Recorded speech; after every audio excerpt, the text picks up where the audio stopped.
Okay, it is 10:02, and we're going to start the Texas Real Estate Inspector Committee meeting. So we're going to call the meeting to order. Roll call. Steve Reinhardt.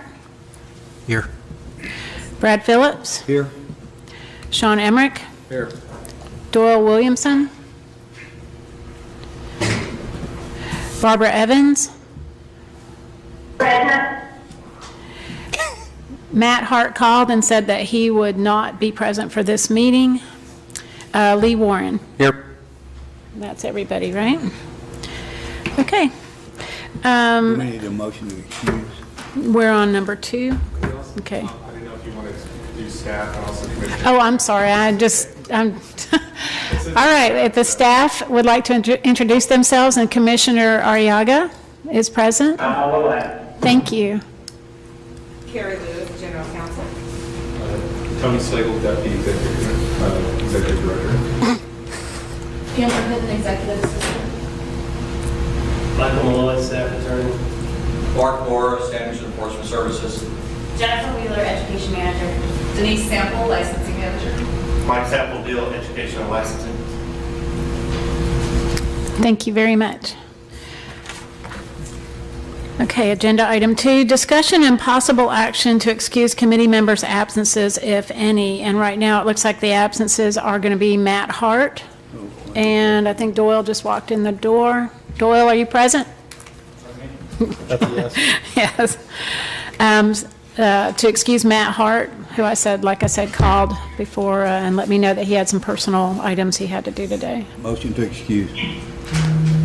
Second. Okay. All in favor? Aye. Anybody against? All right, so Matt Hart's absence is excused. And agenda item number, oh, wait a minute. We got to do the ratification of the meeting minutes of July 16th, 2018. Did everybody get a chance to look at the minutes? And any recommendations for changes, or Motion to approve. do I have a second? All in favor? Aye. Okay, anybody?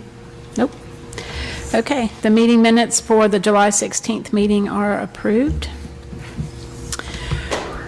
All right, agenda item number 4, which is general comments from visitors on non-agenda items. So if you have anything that you would like to say that is not going to be on the agenda, now is the opportunity to come up and speak.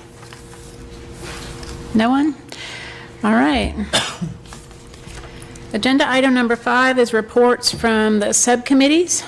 Standards of practice subcommittee would be first. Doyle? We had our meeting on October 8th, and we discussed items on Exhibit A that were submitted for the materials.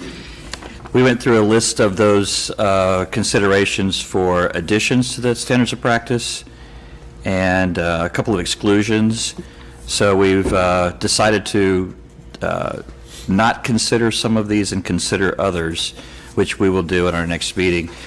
In addition to that, we went over, or we actually decided to review Exhibit B of the materials, which is the first section of the standards of practice, and that will be up for discussion during the next meeting, which is set for December 3rd. what date do you have? December 3rd? That sounds right, yeah. December 3rd, at 9 o'clock. That's all I have for you. And that meeting's going to be here, or is it a phone-in? That'll probably be, we haven't decided if it's going to be a call-in or not. Okay. Yeah. Okay. We'll send that information out prior to the meeting. Okay. All right, did enforcement subcommittee meet? Enforcement did not meet. And education subcommittee, that's Steve? We have not met. We're kind of storing up energy to tackle what's coming at us. Okay. Okay. Agenda item number 6 is staff reports and administration and management services. Yes, this is Tony Slagle, Deputy Executive Director. I'll give this report. I just briefly wanted to let everyone here know, I know some of the people in the audience already know this, at the end of September, I was invited to attend the TAPRIA conference, and I went and attended a couple of the classes as well, and that was, I thought a good thing. I want to do more of that, and have the commission do more of that, and be a presence at those types of meetings. In terms of things going on here, I think everyone knows the Sunset Staff Report has been published, and we are, as of tomorrow, we'll be publishing and sending in or publishing the agency response to that staff report, so that'll be out there. There'll be an article in the next newsletter that explains the next steps in the process in terms of how people can participate in that going forward, so be on the lookout for that. And then the next commission meeting is November 13th. I'm sorry, 14th. Morning of the 14th. And that is also the morning of the day of our Sunset Commission testimony as well at the legislature. So just wanted to let everyone know that. I believe that's all I want to report on now, or that I need to report on now. If anyone has any questions, I'm happy to answer them. Thank you, Tony. Any questions for Tony from anybody? Sorry, I just want to address the crowd. This is a new setup, obviously. It's the first time we've been down here. So if you could, when you're rising to speak, come up here at the podium and identify yourself. Your back will be to the camera, but it'll help in terms of the minutes. Oftentimes we have difficulty determining who's speaking because people don't identify themselves. So please identify yourself. And if you're representing an organization, or you're representing yourself as well. Thank you. On that note, I'd like to also add that I only have 3 people that want to speak out of all the people in here. So if anybody wants to come and speak on any of the agenda items later, you need to fill out the public meeting comments form, and that way I have it, and I can be prepared to call on you to speak. Thank you. All right. Standards and Enforcement Services.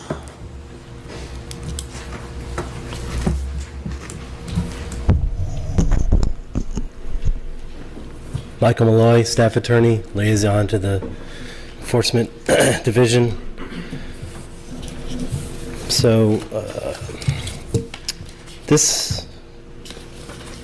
all 6 pages of this encompasses basically the whole fiscal year, as we usually typically do. The first page is what we've done disciplinary action-wise since the last meeting that you had back in early July.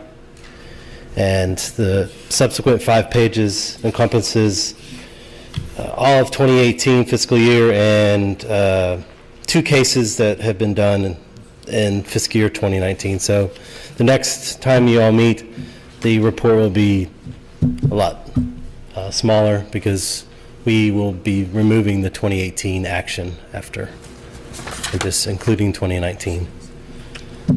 Stand by for any questions anyone has.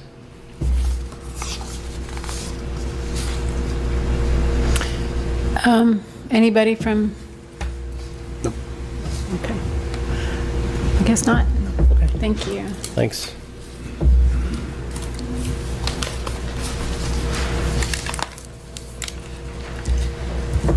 Okay. Education and licensing services.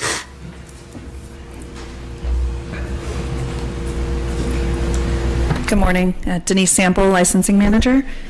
The first report for Education and Licensing Services is the L1A report. That is a fiscal year comparison through August of 2018 of applications received, licenses issued from applications, and licenses renewed.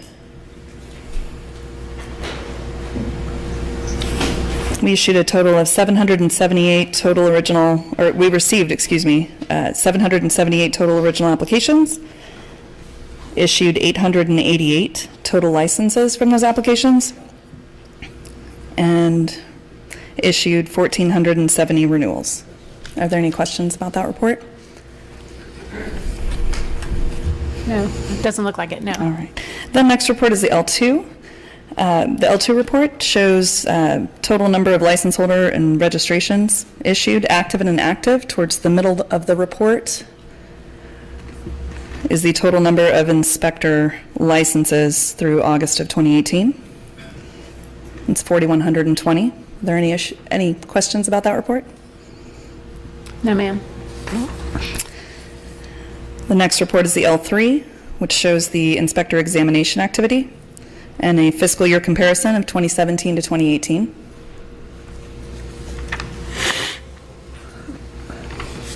I have one question on there. Yeah.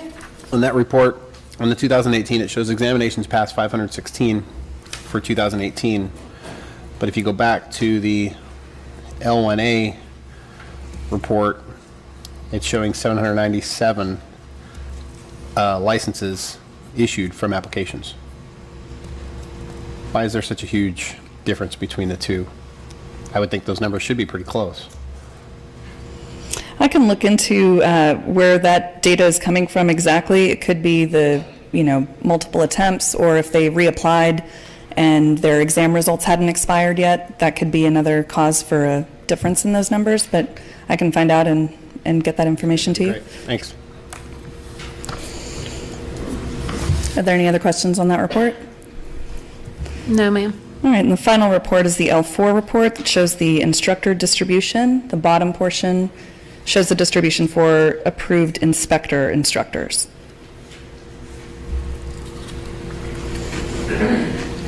If there's no further questions, that concludes my report. Okay, thank you very much. I appreciate it.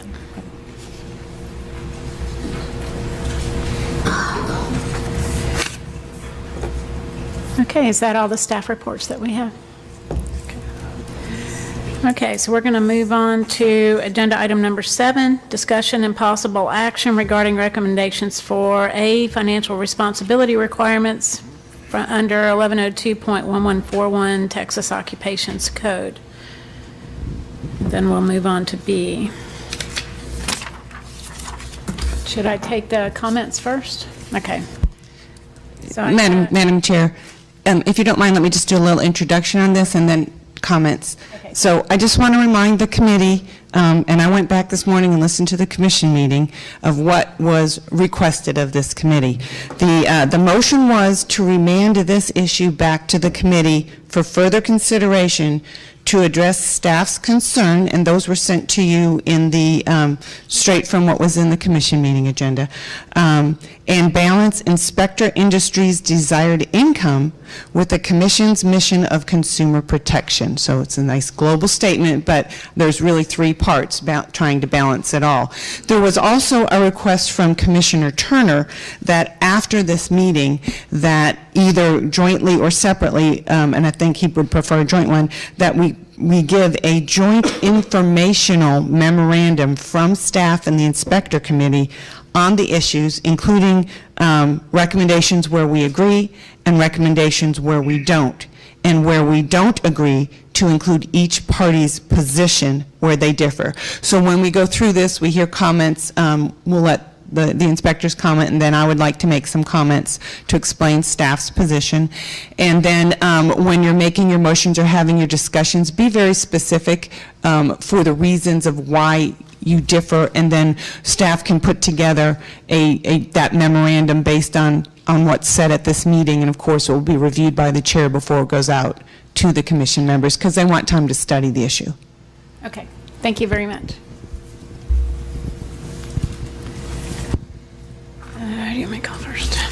Okay, the first person that I'm going to invite up to the podium is going to be Patrick Adams, who wanted to speak on 7A.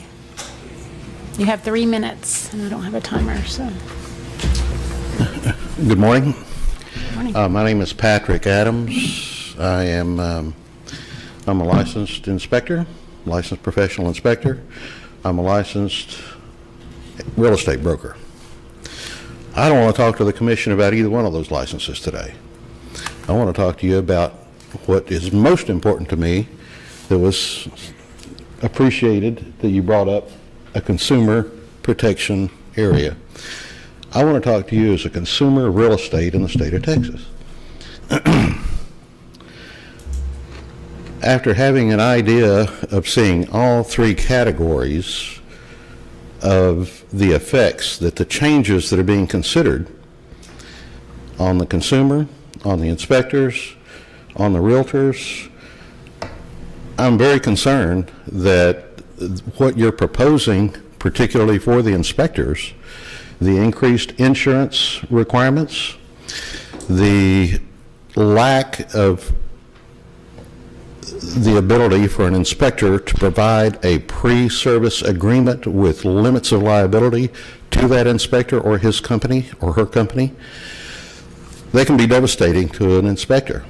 The other thing that can be a big problem is when you increase these requirements and increase the potential liabilities, it makes the whole professional inspection business a much less desirable business for someone that's considering this as a profession. It's a necessary business that consumers need. Some of the downstream effects, as I see it, could be, number one, it's going to cost more for an inspection. That's a given. I don't think there's anybody that's going to argue that at all. So it may take what would otherwise be a $450 inspection. I don't know what these other gentlemen and gentleladies out here consider, but if this passes, I'm going to be about $750 for the same inspection. I'm not going to put my business at risk for $450. The second thing is the consumer is not going to like paying that. That's not a consumer protection when you ask them to pay an extra 50, 60, 70% because of a requirement whose purpose is questionable at best. I don't know what the goal is. I haven't really ever determined that. It's never been fully explained to me, and I don't understand it. Realtors are not going to like it because they're going to have, all of a sudden, there are going to be fewer inspectors. Fewer inspectors are going to pursue professional inspector licenses. It happened when insurance was increased to E&O requirements. I think it was in 2009 or 10. I'm sorry, I can't tell you the exact date. But the professional inspector quantity of inspectors diminished considerably. If that happens, it's going to make finding a professional inspector willing to do a job for a fee more difficult. There's going to be fewer of them.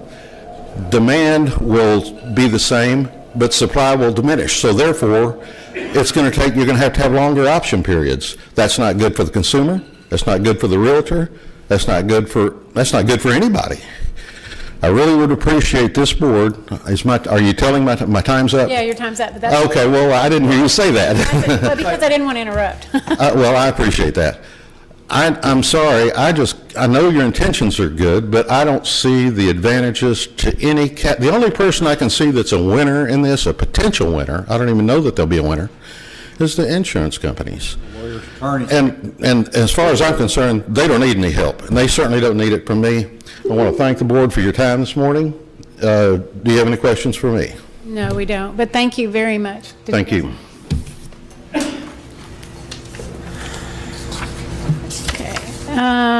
Next person invited up is Steve Demney with Tapria. Are you representing Tapria? No. Okay. I'm a member of Tapria. Okay. I'm gonna give you a 1-minute warning like that. Oh, 1 minute. Yeah, sorry, I didn't. I was just going to let him go for 3 minutes and then yell at him. You said Tapria, so you only get 1 minute, sorry. Yeah, exactly. No. I'm Steve Demney, professional inspector in Central Texas. And to touch on what Patrick said, I am in agreement of repealing the recovery fund. I would ask that those funds be returned to those who contributed to the fund, all the active licensed inspectors. It's over $600,000.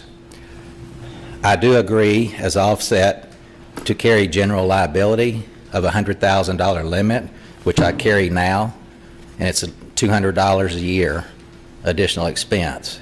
But returning those recovery funds to the inspectors will certainly offset that cost if that's implemented to add the general liability. I see no need to increase the limits to $300,000 or the aggregates. $100,000 has been sufficient. I'm not aware of any issues where it's not been sufficient. And as Patrick said, anytime we increase those fees and cost, they will be passed on to the consumer. Thank you.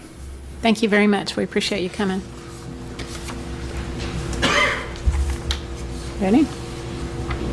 Mr. Coughlin. All right, Mike Cawthorn. Hold him to 2 minutes. I was going to say, I'd like to remind you, you have 3 minutes. I do appreciate the 3 minutes, thank you. And I do speak on behalf of Tapriya and Internachi today coming before you. It is a little difficult to tell you whether I'm for or against the motion, since the motion that I've seen is the printed one, but I think that comes from staff, and I have no idea what the ultimate... That's from the commission meeting, Mike. It was the agenda item from the commission meeting. That's not what we're recommending them do. It was just for background. I understand, but we are kind of back to first base on this, are we not? So anyway, it's a little difficult. I don't need to spend time telling you what Tapriya Internachi's stance is. You already know it all. The essential is our liability is sufficient for consumer protection. Judging from the complaint chart printed in the first version of the Sunset Report, there's little or no reason to increase the liabilities on the inspectors. It seems like we're doing a pretty good job. I think the mathematics came out to one complaint every 19,000 inspections or so. That's pretty good. I wanted to remind this committee that it is okay to recommend that no actions be taken. Also, that perhaps the repeal of the E&O statute might be in order. That's perfectly acceptable for you to pass that kind of a recommendation back to the commission. And the final note that I want to leave you with is that just to remind you that the inspection, as it was established 30 plus years ago, is the consumer protection. Thank you very much, Mike.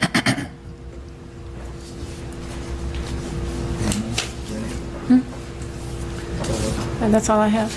Everybody else is a different agenda item. Yes. You got in late. Is it for this agenda item? Okay, you can just go ahead and come on up.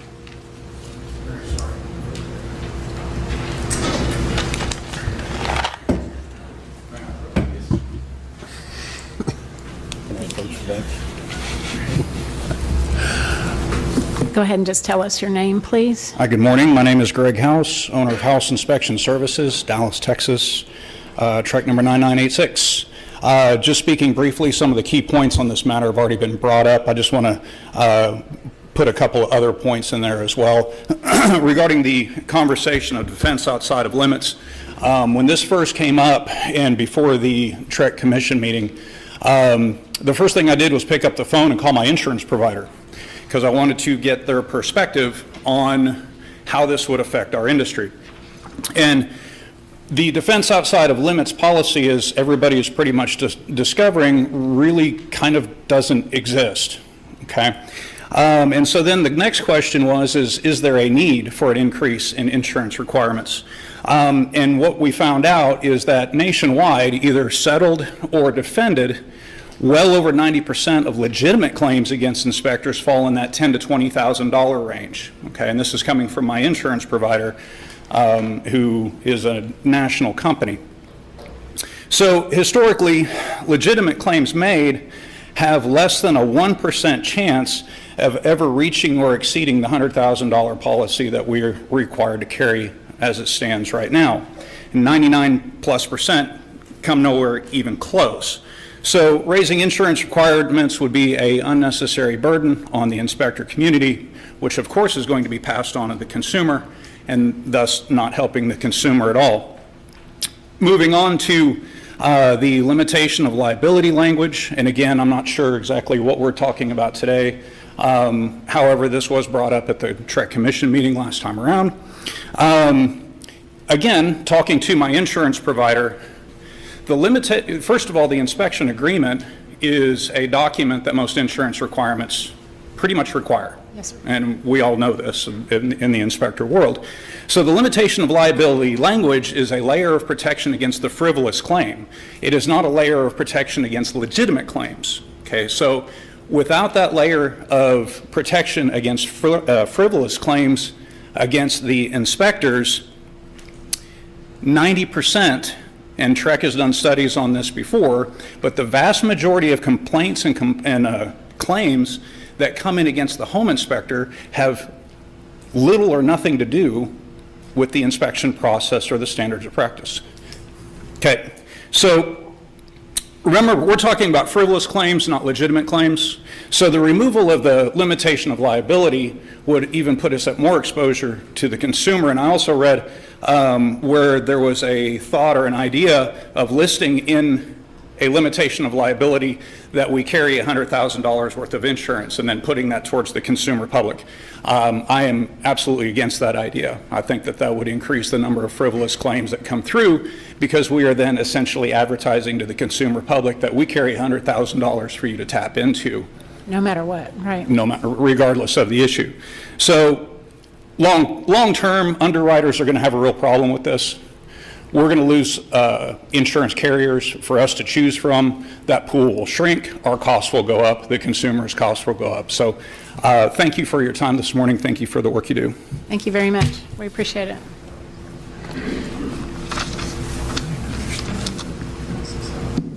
Okay, so I'm going to open it up for...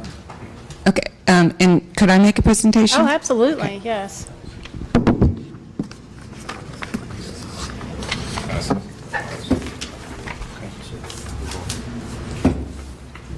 agenda's so vague. Okay, so as you all know, Carrie Lewis, General Counsel, as you all know, I have not been involved in this committee for the last year or so, so I've had to bring myself up to speed. I understand what staff's recommendations are, and for the most part, I agree with them, although I do think there's room for compromise. First off, I'll say I'm not a litigator. I've never been a litigator, business attorney, so my goal is always to find a solution where everybody can live with, okay? Coming from a real estate attorney background. But what I did, I had asked, and I said, did anybody ever put numbers to these? So you can put this up. So I did for myself to try and understand where the issues were for both the recovery fund and for the E&O insurance. You know, I did several scenarios, so I did math problems, so I did this weekend, just for fun. And I used simple numbers, because I don't like math. So scenario one, I'm going to go through two recovery fund problems, and my understanding is, and you can correct me if I'm wrong, that the committee and staff agree that recovery fund could go away. That was a joint recommendation. Is that correct? That's correct. If we had general liability.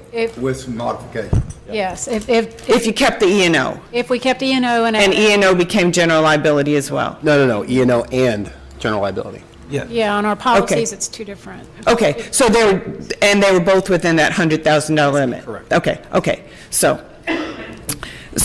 but just because I understand also that there are some inspectors who still think the recovery fund is helpful and not duplicative, I wanted to make sure everybody understood how it worked, and I'm going to do that with the math problem. So if you look at scenario one, my thing is there's a damage claim, my scenario is a damage claim that was awarded in a judgment, because to even get to the recovery fund, remember, you have to have a judgment that's awarded. So let's say it's $10,000, and let's say the consumer's attorney's fee were $5,000, and the inspector spent $5,000 on a defense attorney, but the inspector lost, so they got a judgment against them for $10,000. The maximum that can be paid out of the recovery fund is $12,500. So who gets paid and who has to pay? So if the recovery fund pays $12,500, which is the maximum, to the consumer, that's $10,000 for damages and half of the consumer's attorney's fees, which is allowed under the recovery fund. The defense attorneys get nothing because there's nothing that still comes out of the inspector's pocket, right? And then, so who ends up ultimately paying? Well, ultimately, we've got a total of $20,000. If the inspector is going to keep his license to practice, he's going to ultimately have to pay $20,000 if he's going to stay in business, because he'd have to pay $12,500 back to the recovery fund to keep his license, and then there's still going to be an additional $2,500 that wasn't paid to the consumer, that they're still going to have a lien against the inspector on, and of course, he'd have to pay his own $5,000 defense attorney. So if you add all that up, it's still $20,000 that ultimately the inspector's going to have to pay, even though the recovery fund paid the consumer. Now, if he doesn't want to keep his license, he doesn't have to pay that $12,500 back. However, he's still going to have, had paid his attorney, and he's still going to have a lien for the balance, $2,500, still going to be in an abstract, filed a record for 10 years against any property the inspector ever sells. Okay? So I just want to make sure everybody understood how that worked. Any questions on that? Yes, I have a great deal of question about that. Okay. You're assuming that the attorney, that he hired an attorney. Right, and he Which may in not most hire an cases they attorney. won't, they'll get a default judgment. Sure. Number two, it's a $12,500 payment period. That includes attorney's fees. That's why I'm trying to explain.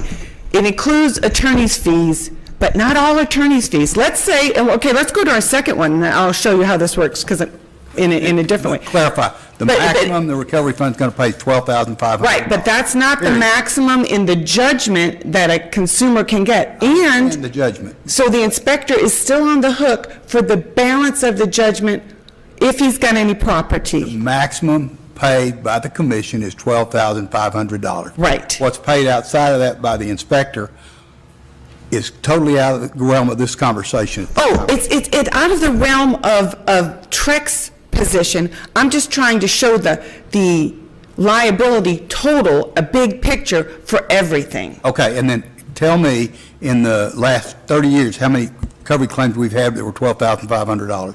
I think everyone we've paid has been for the full amount, And how many has that been? probably only 3. 3 out of 30 years? Since we've had the E&O, which is why I think No, it's duplicative. In total, since its inception. I don't know that, I'd have to look that up. We have a chart, we can look that up in our staff It's report. been minimal, at very most. You'd have to agree with that. Sure, not nearly as many as we get on the real estate side, but we have Well, there's a percentage difference. 50,000 We understand that. more people. But defense within limits is in the recovery fund. You do agree with that? No, defense within limits is not in the recovery fund. The recovery fund pays damages first, attorney's fees second, Not to exceed $12,000. not to exceed, so if So there's their excess, defense is within that limit. Anything beyond that is not the responsibility of the commission. It's the responsibility of the inspector. correct. So once you pay the 12.5 back, you could get your license back. But what I'm trying to point out from a big picture liability of inspectors in general, that anything that's over that 12.5, you have a judgment against you. You have a lien, a judgment lien against you. Potentially. No, you have to come to the recovery fund, you have to file a lien, because we step into the shoes of that lien. So there is additional liability you could have if you have any property that could attach to. Let's just look at all the scenarios. Yeah, I'm just trying to give And a, answer some of the questions. yeah, I'm just trying to give a big picture here. So it helps me to understand, so we can understand what we're talking about in terms of liability and how it affects all the parties, okay? So scenario 2, let's say the damage claim was $80,000, which would be a really big one. That would be, that's rare, but it could happen. The consumer's attorney's fees and the defense attorney's fees, if they have one, would go up substantially. Still, the recovery fund's only going to pay the $12,500. That's only part of the damages. So the scenario is going to be the same. In the end, ultimately, if the inspector had property that could be attached to, the inspector could be liable for that full amount. The $12,500 that goes back to recovery fund, the $47,500 that would be the difference paid to the consumer. Actually, I may have increased that. That may be more. That may be 67, sorry. I told you math was not my thing. $67,500 to the consumer, and then $20,000 to each attorney, because the attorneys wouldn't get paid, but they would, at least the consumer's attorney would still be on the judgment. So if, and now let's look at the consumer. Let's say that the inspector says, I don't care, I'm getting out of the business, I don't have any property. Then the consumer, and this is because we have to consider the consumer's portion of this, the consumer is going to be left with a $87,500 judgment lien against the inspector that the inspector hasn't paid, so they're out that amount. They're out that amount of damages in their attorney's fees, less the $12,500. So this is where you got to consider what happens to the consumer, too. Okay? So that's how the recovery fund works. But my understanding is if we go with the recommendation, and I think staff agrees with it and the committee agrees with it, you have the E&O, you have the general liability policy, and we don't need the recovery fund anymore. And then Tony was going to make a comment about the recovery fund. Yeah, I can give you the numbers that Brad wanted. Okay, go ahead, give those numbers. Sorry. It takes me. Yeah, Brad, I can give you the numbers that you asked for. So prior to 2009, from the beginning, the inception of the recovery fund, 2009, there were 45 claims. After 2009 to the present, there were 9. Okay. So let's go to the next page where I talk about E&O math problems. And we're going to use the same amount. Let's say that it was a $10,000 claim, and consumer's attorney's fees were $5,000 if they went to an attorney, and insurance defense fees were $5,000 if the insurance company wanted to have an attorney. And this could be something that goes to court, or it could just be settlement talks. So that's why the fees are lower here for attorneys. So if the policy equals $100,000, who pays and who gets paid? The consumer gets paid $15,000, right? Their damages plus their attorney's fees, and the insurance picks up the defense fees of $5,000. So basically, in that situation, everybody wins. That's how it's supposed to work. That's how when you pay your premium, you made a mistake, the consumer is made whole, your defense costs are paid, and the consumer's defense costs are paid, all within policy limits. That's how it's supposed to work. I think what's missing is the deductible at any of the. Okay. Because we usually, depending on how you wanted your insurance to be structured and how much you want to Okay. pay, depends on, your deductible has a lot to do What with would it. be an average deductible? Probably 1,500 to. 5,000. Oh, okay. 5,000. So it's kind of like health insurance. You can just say how much you want to pay for your premium. The bigger your deductible, the less your premium. The less your Okay. premium, yes. So you could even say in this, then you could even say, okay, so the inspector pays 5,000, and I don't know where that would come off. I guess it might come off of the defense attorney's fees, but the consumer would be made whole, is what I'm trying to point out here. Right. Okay? Now, I want to show you the effect of the very controversial contractual limitations clause on the consumer. So if you go to the bottom of that page, I said, let's add in a contractual limitation to the cost of inspection. Let's say the cost of inspection was $400. Again, I just picked an easy round number. So the policy would pay the consumer $400. The defense attorney's fees would still be $5,000, or that would be your deductible. But the consumer is going to be out $14,600. Okay? Because they're only under the contractual limitation, they only can get $400. So this is where staff feels that the consumer is losing out. In these particular cases where there is damages, in this case it's just $10,000, but they went to an attorney and spent $5,000. So even though you're saving, the inspectors are saving money on an insurance premium, and granted, the consumer is paying less for the inspection because the policy is less, if something happens, the consumer is the one who loses with those limits of liability clauses. Okay? And I'm not going to get... Can I throw a comment? Sure. Can I throw a Sure. comment into there on that one? I think Mr. House brought it up earlier, a good point, that the point of the limits of liability was against frivolous lawsuits, not legitimate Okay. lawsuits. And if the limits of liability that the vast majority of inspectors currently have were so ironclad, there would be no point in having E&O insurance. Because if it was, the whole liability was only the $400, there never would be a claim on any insurance.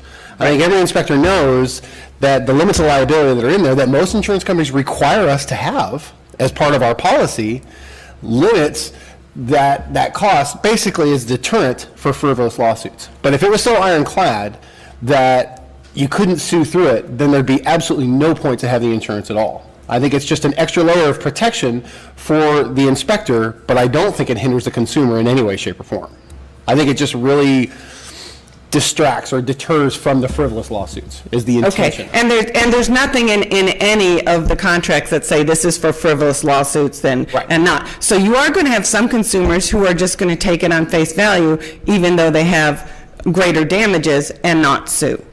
So, just saying, that's how, I mean, a lot of consumers are not that sophisticated. That's why we have all these professionals helping them through this home buying scenario. So I get that, and I understand that, okay? But we've got to also consider, and I agree with you, I don't think, and again, I'm not a litigator, but I don't think that most of those provisions are very enforceable.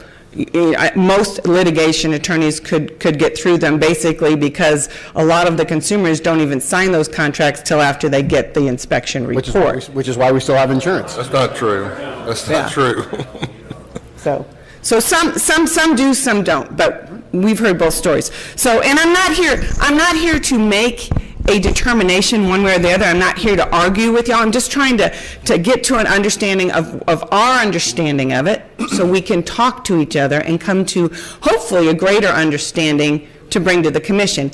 And if we don't come to an understanding, you will understand our position better and can talk about it in the joint memorandum that we're going to send to the commission and your arguments against it so that everybody lays everything out on the table. That's why we're here today. So not here to argue about it. I'm just trying to explain from my perspective and understanding that you guys want to stay in business and keep costs low, but also from a consumer protection standard is what I'm looking at. My question is, and it's been this way through the whole thing, is why does TREC feel like they have a greater duty than other agencies in the state? Because TDA and the plumbing board and stuff like that are not getting involved in contracts that plumbers have with their clients. They're not enforcing extra requirements on insurance. TREC is the only one that's going above and beyond saying our consumers are inferior compared to all these other trades. So why does TREC feel that burden? So my understanding is that most other statutes that require E&O insurance do not specifically allow for contractual limitations. I think there's one or two that do allow for contractual limitations. And up until recently, TREC was not aware of because we don't get involved in your contracts, we were not aware of this contractual limitation purpose. And if you do a plain reading of the statute, the intent of the legislature was that the consumer have access to this $100,000 E&O policy. Now, the whole defense of limits, I think we've gone through that, and I think we can agree that that is common in most industries, and so that can be part of the E&O insurance. But the limit on contracts, limitation of liability on contracts, may not be what the legislature intended, and so once we became aware of it, we have an obligation to notify our commission, and they have an obligation to request the legislature tell us what you mean. If that's fine with them, fine. That's fine with them. Wasn't there questions whether the legislature even intended for it to be E&O insurance? Isn't that somewhat questionable? Maybe they were requiring just general liability? I'll let our insurance expert talk on that one. You're correct that the statute doesn't specify the type of insurance that was specified by rule. So yeah, there's no distinction in terms of the statute which is the type of insurance required. If the legislature intention was general liability, then we don't need to take on the whole contractual limits. Well, so just let me piggyback on that when we asked the AGs for an AG opinion, they essentially punted it back to us and said it's our authority to determine what that's supposed to be. So that's what we did by rule. And that's been I don't understand why TREC feels they have to be more of a watchdog than the other agencies. Why did TREC even interpret that to be an E&O responsibility versus just general liability? If I go do a termite inspection, TDA just says you have to have general liability. Unfortunately, I wasn't here when that determination was made. That was before. But I'm assuming that came through this committee. No. Okay. It did not. It did not. That was just a commission decision. Staff made that determination, not the commission, I believe. And if I Everybody may, silence their phones, please. if I may, this whole thing came up because we were told by a staff attorney that there had been a claim, not an alleged claim, but a claim in our committee meeting that exceeded the $100,000 and the consumer did not get made whole.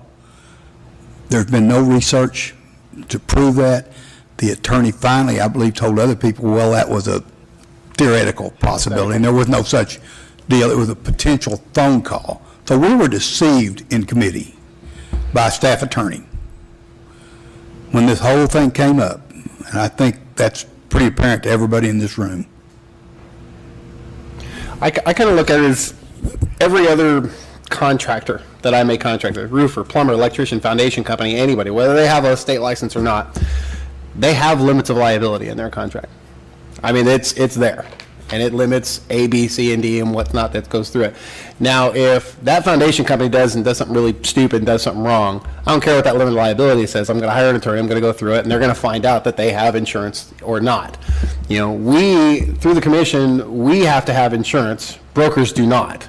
The amount of money that goes through what we do versus what they do is substantially different. Yet we're kind of on the hook. Okay, that's state statute. There's nothing we can do about that. That happened at the Right. legislative State level. statute, nothing we can do about that. But I also kind of look at, is there an actual need for it?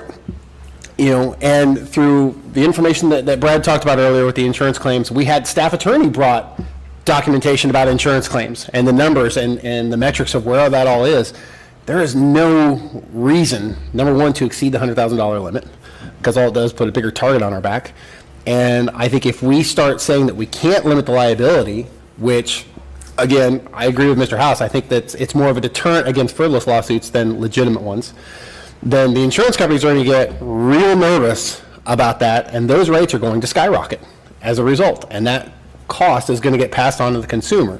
And I think we're going through a whole lot of steps to fix a problem that doesn't actually exist. Or it's a rare problem.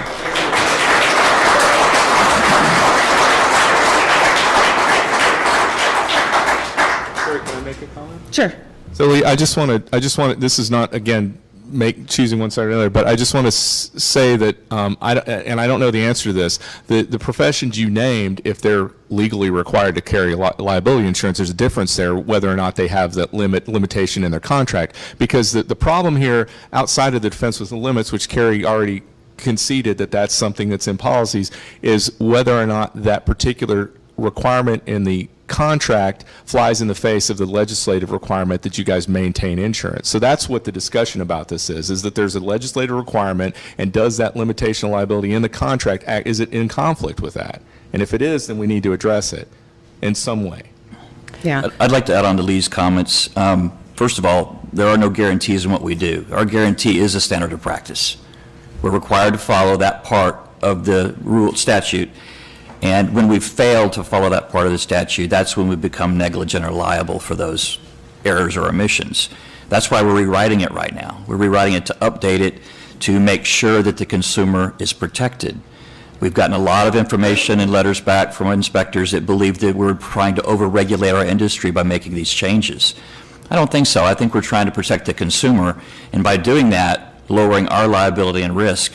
We're out there for a short time frame. We're looking at that house in a very time-sensitive moment at the condition of the property. Things change the moment we walk off property, and we get blamed for that all the time.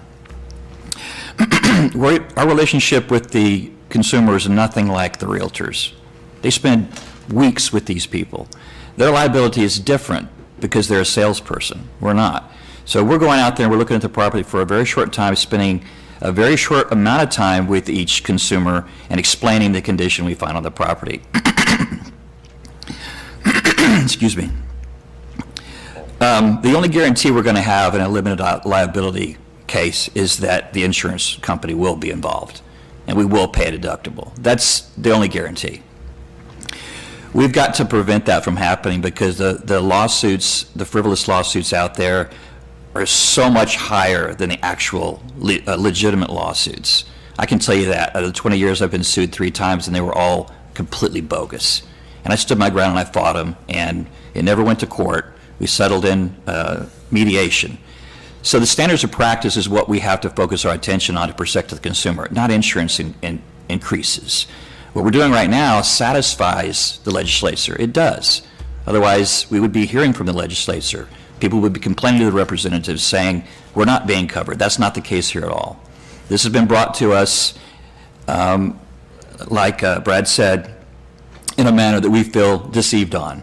In addition, we covered, if I'm not mistaken, the abolishment of the recovery fund as our primary component to this whole process. I'm in favor of changing my opinion on the recovery fund and leaving it in place.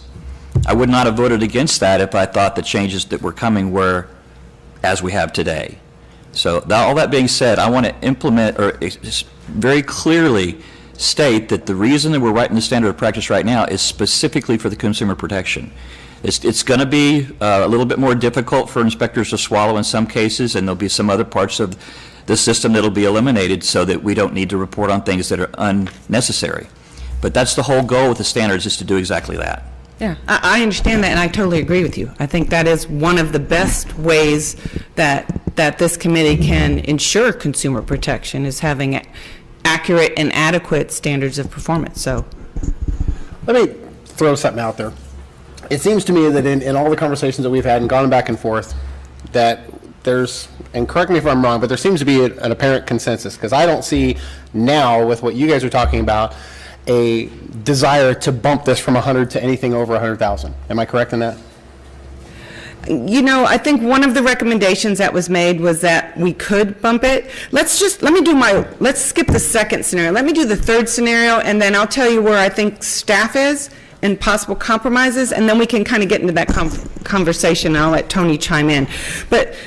So scenario 3, we'll skip 2 because it's just a medium one, so we'll just go to 3.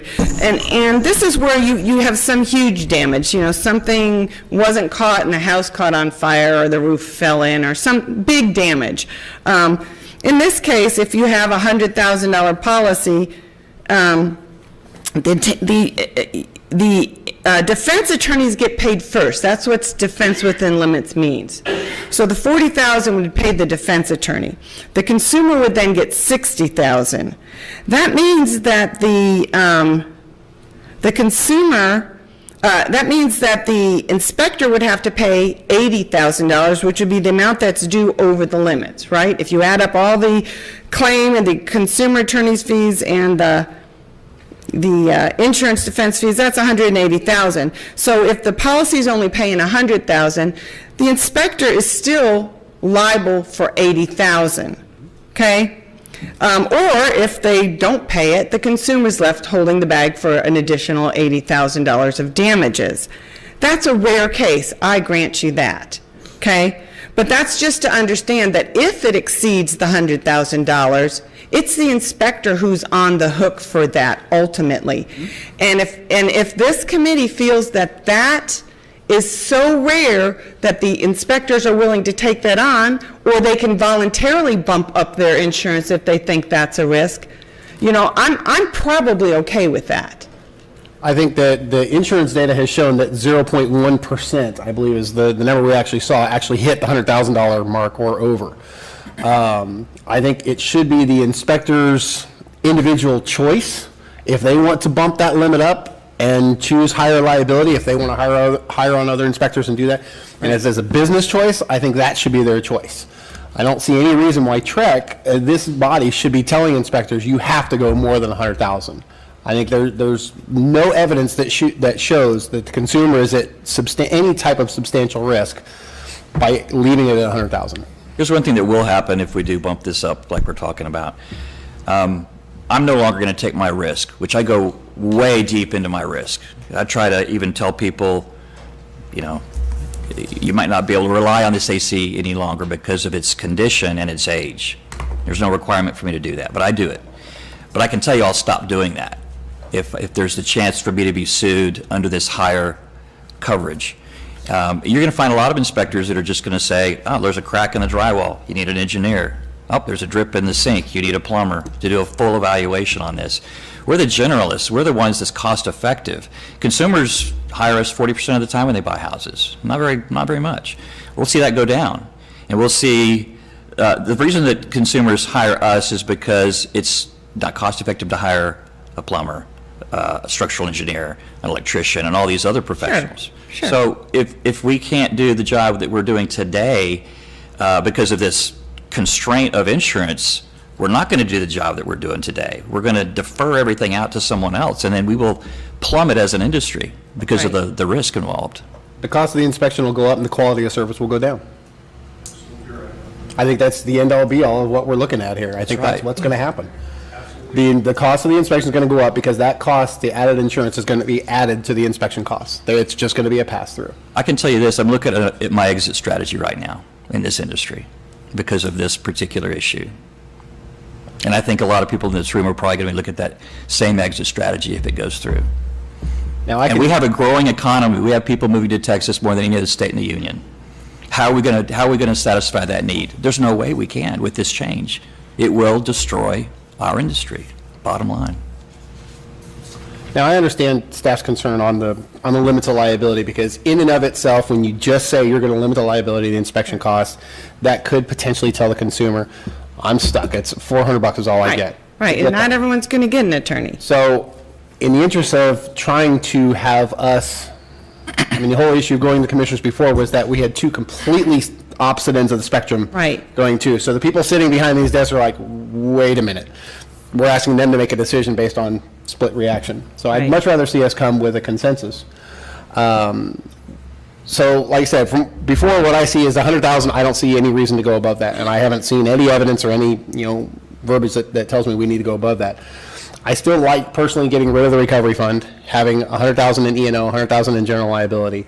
I want to keep the inspector's liability ability, but I would be open to if we wanted to put as part of that liability, maybe a small paragraph or a line that says there is a E&O policy that every inspector in Texas is required to have.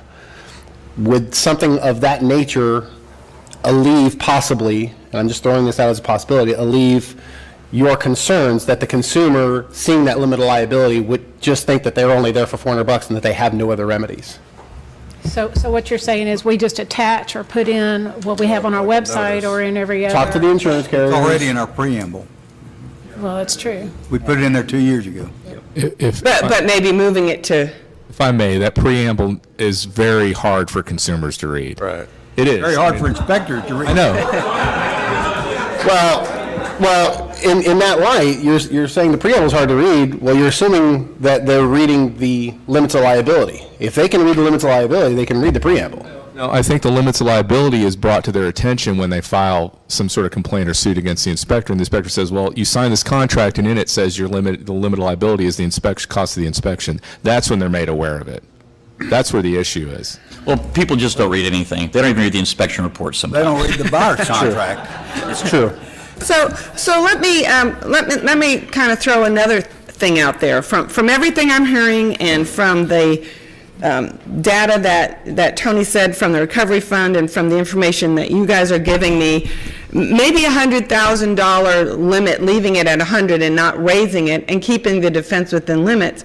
Maybe that's okay, as long as the inspector community understands that they're on the hook for anything over. If something big happens, you're on the hook for that. I think every inspector has known that from Everybody in day the room one. already knows that. Every inspector, I think, has known that from day one, even before this requirement. And if you want to, you can have more. Absolutely. I just have a question, follow up to your recommendation. Is it, I know it's different in concept, well, I don't know if it's different in concept. Is that more palatable to you than the other recommendation, which is to say that the limitation doesn't apply except for over what's required by the insurance? Yeah, because the one that was proposed before basically says, anything you want to sue us for up to 100,000, knock yourself out. That's what, to me, that's what that other, what she had proposed in that previous one, that's what that pretty much says to a consumer. Okay, so what you're saying is a notice someplace that's clear that says that an inspector's also has this liability policy would then put them on notice that it's not just a limitation of liability in the contract, that there's another means they can pursue if they need to. Just some, and not even something that would say the dollar amount, just that Texas law requires inspectors to have errors and omissions insurance. Even just a simple one-liner like that. Well, I have a small, am I heard? I have a small problem with this. And it's because everybody in this room probably has something slightly different about their contract with their clients. And now what we're saying is that we want Trek or someone to write us a clause that's going to be put into everybody's contract, and to make it so that everybody across the board is saying the same thing to their client when they're signing the inspector agreement. And No. so, And I understand where you're coming from, but my goal here isn't to over-convolute the problem. My goal here is to try and find the happy medium between what staff's really wanting, what we wanting, because my goal is I want us to come to the right conclusion with, there's got to be a little give and take, Right. but to come to the right conclusion that we can all send to the commission as a whole. So what about, and I know Tony just sort of brought this up, but my concern with just saying, okay, we have this contractual limit of liability for the price of our inspection, but we also have E&O insurance. From conversations I know that Tony has had with at least one E&O insurance provider, and I don't know how much research was done on E&O policies, but wasn't there some research done that said the average payout was $700 or something? Yeah, that was the information that we provided last time. I apologize, I don't have it Okay. up. That was one agent who writes he writes surplus lines policy, so it's not an admitted carrier for the most part. But not that matters, but just they don't have the same regulatory oversight as some of the other ones do. But yeah, it was $700, and without knowing anything in terms of the stories behind that, you don't know if that's a result of the limitations of liability in the contract, or if it's just that's what the claims were, because we don't have the full story there. But the thought was that it could possibly have impacted whether or not someone just settles for something if the inspector says, you signed this contract and it's got the limitations. Yeah, and the E&O insurance, they go to the E&O insurance policy, and they actively defend on that, which is why they put it in the contracts, right? They're actively defending. I'm sorry, you get 400, here you go, bye. And if they push it, they may have some attorney costs, which they'll cover, whatever your deductible is. But then the consumer, if it is something, even, let's say the average claim is, $10,000 or $5,000. It's generally going to be more than 400 or 500 or 700, whatever the inspection costs. I think we can all agree on that. So what we're trying to find is some happy medium. And I think what was proposed at the last commission meeting, don't want to misspeak, was that a more balanced approach would be to allow contractual limitations of liability for any liability above the minimum limits of the policy, so above $100,000. And so if the actual claims still are only $5,000, $10,000, that's what you have insurance for. And then if we go back to scenario number one with the E&O insurance, the consumer comes out whole, the inspector pays their deductible, the insurance company pays everything else, and that's kind of how insurance is supposed to work for everyone. So in the rare case that you have a very high damage claim, maybe $80,000, and maybe you get attorneys involved in everything, again, most of that then will still be covered by the insurance. You're still going to have your deductible, but the consumer's not going to be left out in the cold. And that's really the main concern. And it is the higher dollar ones. But if the statistics are that the average claim is so much lower, then your policy shouldn't go up a whole lot by just not changing the policy amount, but just changing the contractual liability to not being below what the minimum insurance requirement is. And also, was the recommendation, Tony, and just remind me, because I was not involved in all this, that $100,000 could be a combination of general liability and E&O? That is the recommendation from the committee. And I just wanted to piggyback on something Carrie said. Anything under whatever your deductible is, the company's not going to pay anyway. That's on you guys. So anything that's under $5,000, you'd be on the hook for anyway, because it's not covered. Deductible. Yeah, I'm it's not under going to the make a deductible. claim for something under $5,000. No, I understand that. I'm just saying that that's the case. So any of those, if the majority of them are under them anyway, you'd be on the hook for those regardless.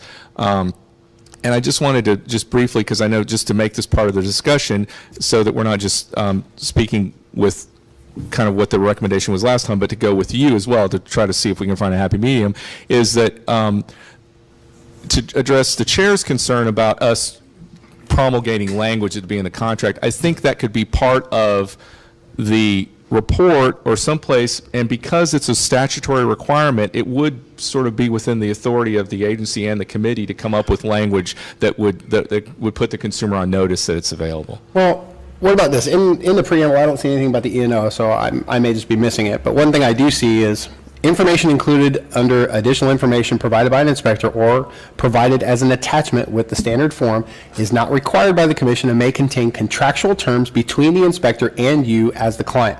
The commission does not regulate contractual terms between the parties. If you do not understand the effect of any contractual term contained in this section or any attachments, consult an attorney. That is part of our preamble. That's part of the report. To me, that tells them pretty blatantly, if you don't get it, or you aren't sure if it only limits to $400, contact an attorney. And we obviously felt so strongly about that it's all capitalized and all bolded and bigger font. I just want to make two quick points. Anything under $10,000 is small claims court. Right. Okay, so I've already disclosed that I've been sued, and I think anyone in this room, if you've been in the business long enough, it's going to happen, especially here in Austin. I was sued $240,000 over a pest control issue. So that's where you can start your limit of liability from. That becomes very dangerous.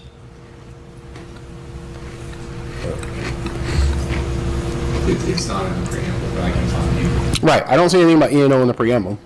But there is that huge statement, bold, capitalized, and everything right there. So I think the problem is, or the issue is, which is different between the inspectors and most of the other professions, different than the real estate brokers, is that the requirement to have $100,000 of insurance to protect the consumer against violations of subchapter G or something like that,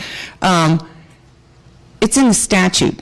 And the history of that is some legislature got pissed off at their home inspector and at the last minute threw it in. I mean, that's the truth. That's not the legislature, it was a lobbyist that did it. A lobbyist, okay, but that's the history of it. So if it's there, if it's supposed to be $100,000 for the protection of the consumer, that does seem to fly in the face of having a contractual limitation that makes it less. Which is why, personally, I think we could compromise, and I think we were almost there, and Tony, speak up if I'm misspeaking, about defense and limit. That's pretty standard. 100,000, that's fine as long as the inspector understands they can get more if they want because their liability is going to be on the line.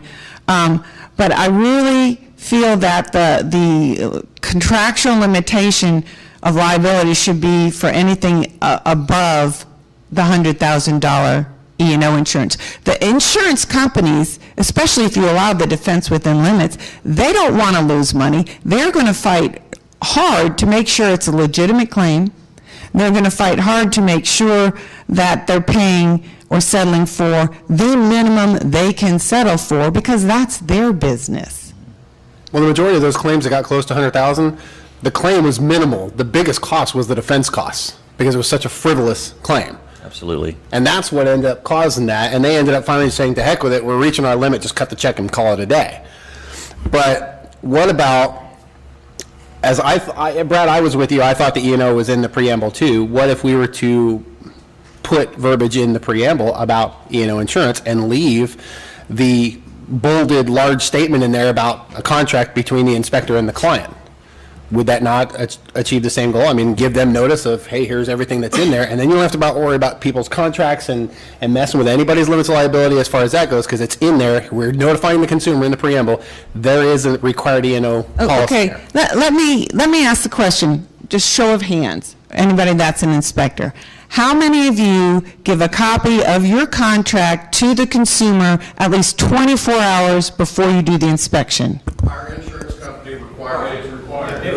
Well, wait a second, that's going to depend on when it was scheduled. I could get a call to go do one in 2 hours. I think she's just trying to get an idea of. I'm just trying to get an idea of your normal practice, is that contract is in the consumer's hands, at least you're required, but 24 hours, is that the requirement? Whenever they. Okay. And generally, except for a few rare occasions when you have to be there in 2 hours, so they have time to look at it.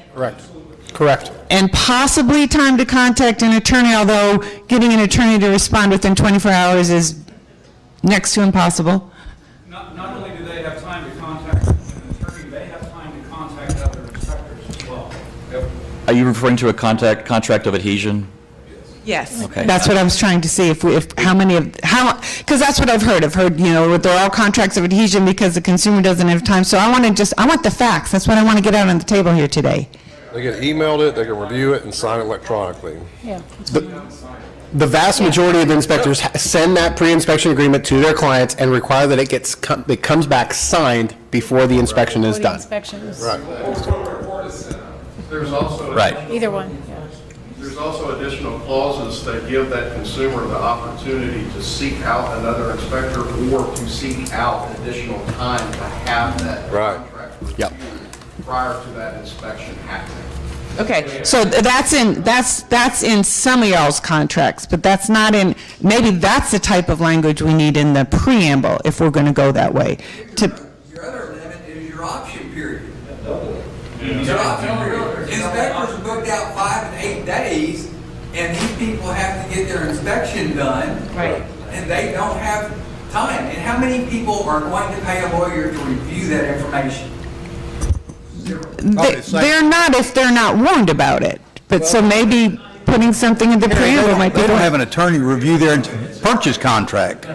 Yeah, keep in mind, we really need the realtors to be. Realistically, that's where the real dollars are. The realtors should be guiding part of this process if they're doing their job. And the realtors are given 3 and 5 day option periods at this Well, point. but we can't get involved in that. I mean, we can go on all day about agents and stories and that type of stuff, but Could I recommend that maybe we let them come up with some basic guidelines to refer back to us? well, I at think some point? that's what we're talking about. And I just, not to put her on the spot, but I thought since all of you guys are industry members, it might be worth asking Dr. Evans, who's the consumer representative, how she feels about any of this. Yes. There you go. Yes. Dr. Evans, sorry to put you on the spot. I didn't know if you wanted to weigh in or not. You're at a safe distance, it's okay. she's asleep. Is she still on the call? Oh, they brought it. They brought the other screen. She's pulling her hair out right about now.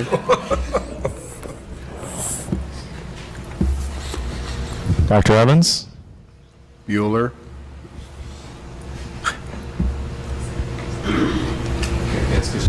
Dr. Evans? Okay, I guess that. Yes, I'm here. Oh, Okay, I'm sorry. Did you hear my question? I did not. Okay, I wondered if, have you heard all the discussion that's been going on? Yes, I have. Okay, I don't want to put you on the spot, but I thought since you're the only consumer representative here on the committee, if I was going to give you the opportunity to weigh in if you wanted to do so. Well, I really, I agree with, I think it was Carrie that was outlining a possible go-to on this. I understand everyone's concern, but as a consumer, I agree with staff. Does that make sense? Yes, ma'am. Thank you. So you're saying, What was the question, Tony?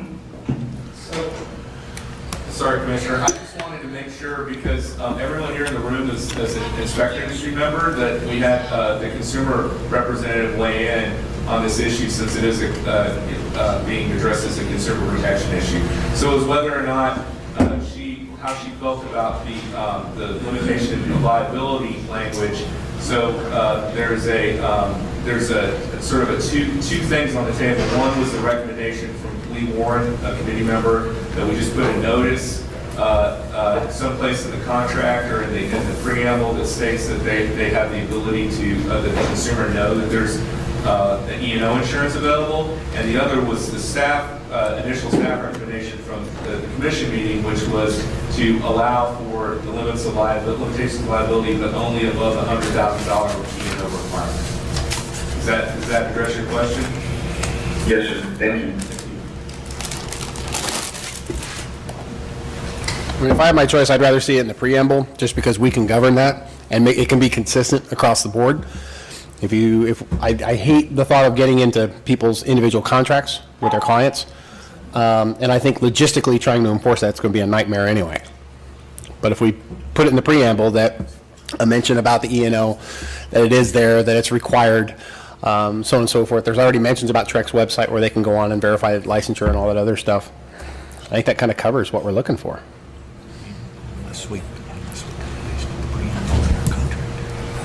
Okay, I'm going to have to think about that, and I'm going to think about the language. Because the language, if we put it in, it's going to have to be pretty strong. Yep. I mean, they're going to have to understand this contract, and this in language just off the top of my head, is to say, the contract that you sign with your inspector may contain a limit of liability.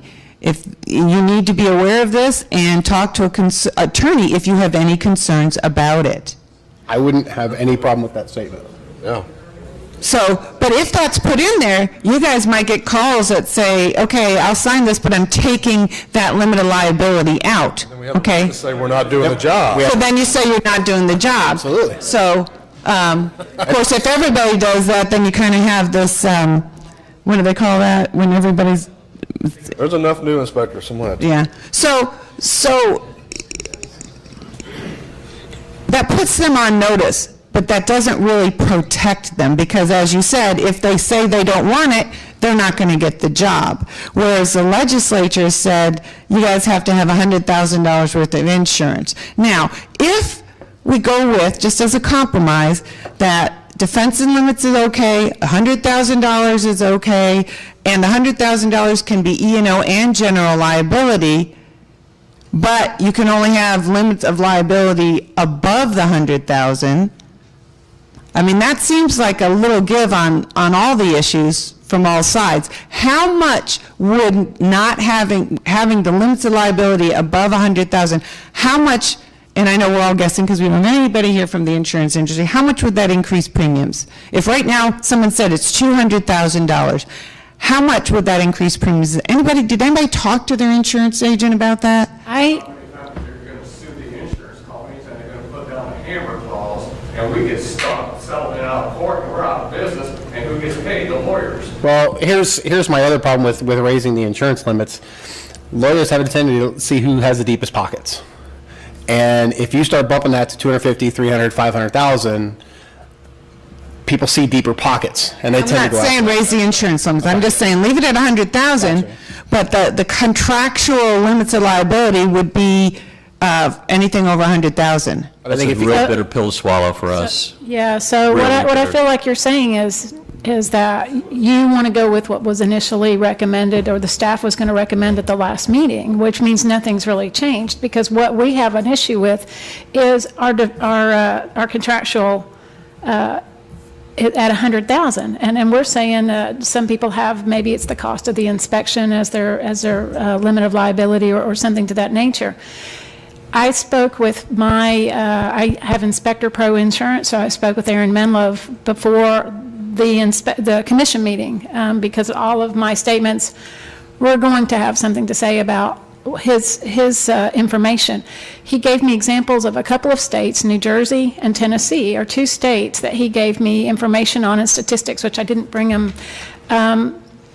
Two states that are not allowed to have any kind of contractual limits of liability. Those states have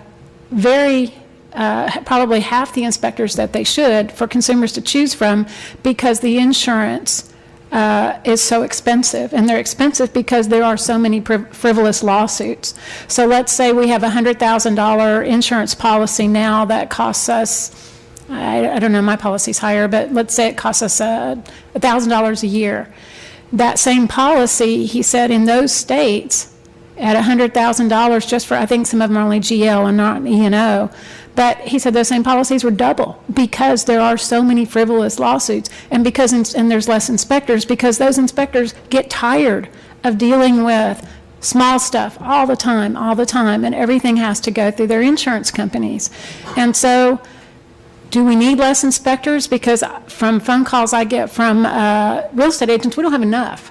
I mean, there's like, they're calling anybody and everybody to inspect on Saturdays and Sundays and nights and whenever somebody can come because there's not enough as it is available when we're really busy. 145,000 real estate agents and brokers, and there's 3,500 active inspectors. So that's a concern when you, let's assume that most of those real estate agents are actually busy, and full-time, but I'm sure they're not.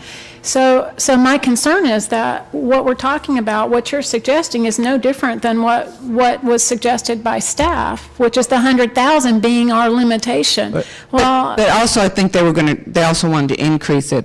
But No, they weren't. All they were doing was saying E&O and GL. They weren't increasing it past 100,000. That was the same, if I'm understanding this right, Tony. No, you're right, but there was a recommendation that the commission may want to consider that, but I'm just saying this, the reality of the situation is the statute says you guys are on the limit for $100,000. And I don't question that. I guess if you try to look at it from an inspector's point of view, and we're here to protect the consumer, don't get me wrong, I understand that. But I can probably guarantee that every inspector in here has had somebody call and threaten to sue them for something. And the vast majority of them, I have never answered the question with, my contractual liability just says the cost of the report. It's usually, I couldn't inspect it because they had a house full of junk and there was stuff in front of it and there's no way I could get to it. That has nothing to do with contractual liability of 100,000 or anything like that. But I think if you put in there that our contractual liability, up to 100,000, that's a nice big target that people will see. And it's going to open the invitation for that to happen. I'd be okay if we put in the preamble about E&O, and inspectors are required to have an E&O policy or a liability insurance policy by state statute, blah, blah, blah, blah, blah. To me, that gives them the notice without putting that, hey, come sue me for $100,000 name tag on the report. I just had kind of an out-of-the-box idea. Okay. The limitation of liability that was established by the recovery fund is $12,500. What if that was if we're getting away with the recovery fund, what if that was the cap on the contractual liability? Because you can actually tie that to a legislative intent. Anything over the 12.5. So instead of going to 100,000 and saying it's allowable over that, it's allowable for anything over the 12.5. So you're tying it back to the 12.5 that was part of the recovery fund. But the recovery fund's going away. No, I know. No, I know that. But she was just trying to find a compromise between putting you guys on the hook for $100,000 and then finding a lower level that we could say for that first 12.5, because that's what the recovery fund was initially. There can be no limitation based on that, and you can put a limitation on anything over that. It's just a thought. It was just something she threw out. It's not. Staff's not saying that's the recommendation. It's just part of the conversation. I still think if you put a dollar amount on it, if people are going to, ooh, I can get $12,500. That's right. Exposure that doesn't work.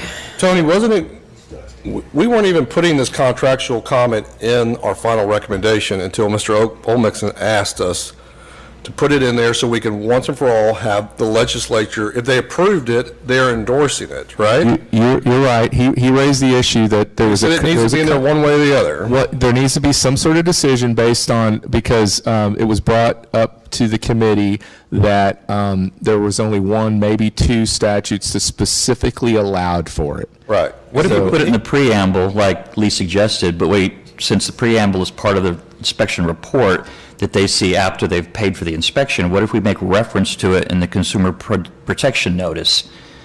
That way, if they want to have advance notice of this limitation, on all of our websites, there's a link to the consumer protection notice that could say specifically certain things, like the liability of the inspector can be found in the preamble of the promulgated home inspection report, which is available at trek.com specifically. So, okay, you're talking about the thing that mentions the recovery fund and the complaint process. Yes, because the recovery fund gives them the information about their protection, so. Well, we'd have to change consumer protection notice anyway if we get rid of the recovery fund, so we might as well just hit that in the same spot. The preamble in standard report form mirrors the OPI form. So if we modify one, we need to modify both. Right. And then you've addressed both issues. Well, I think the OPI is optional. That's why the OP is in there. It was put in the language from the OPI was put in the preamble. But if you're not making any changes to those bullet points listed in the preamble, there's no reason to make any changes to the OPI. So I'm not sure where this notice would be. I think what Mr. Williamson's talking about is the consumer notice about the recovery fund and the complaint process, because that's a separate notice you guys have to provide to the, or post or do whatever. It has to be on a link on your website, all of that stuff. I'm just trying to make sure that if it's in our preamble, they're not privileged to that information until they've paid for the inspection report. If we want to make that privileged information, we need to have it available somewhere when they begin the initial process of hiring us for consideration. And what about, it could be in the preamble, it could be on the OPI, and it could be on the consumer notice. Put it in all three. What I'm just not a fan of is putting that dollar amount on there. I think you put that dollar amount, you're just opening that window and lighting a bulb in people's mind going, ooh, I can sue for that amount. That's my concern. I have no problem putting it in all three. If we want to go overboard and put it in all three places that there is liability insurance that the inspector must have and whatnot, I just don't want to see that dollar amount in there, because that dollar amount is just going to open the floodgates. This notice could specifically refer the consumer to the inspector to inquire about their limits of liability, noting that they meet that minimum standard. Mm-hmm. That way that it puts them on notice to contact us if you have questions about that.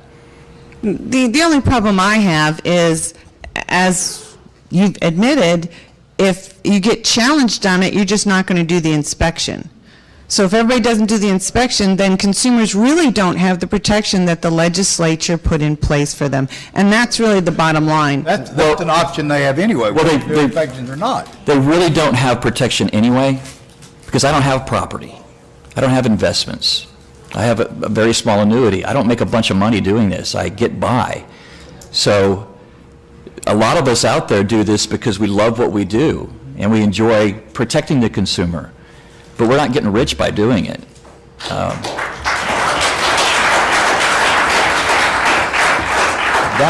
That being said, I don't have a way to protect my consumers even any more than just doing a good job, referring back to the standard of practice. I kind of go back to supply and demand. I understand your position that there may be inspectors that back off of that, but that creates a niche market for those that will, for those that do. And I think you let the market bear that out as to what's going to be in the acceptable range or not. If that inspector finds out that he's getting no inspections, guarantee he's going to start rethinking his company policies on whether he's going to do that or not. You know, there's builders up in the Dallas area that if you want to do an inspection on their property, they require $1 million of E&O, and you can never get on a roof and some of these stupid requirements.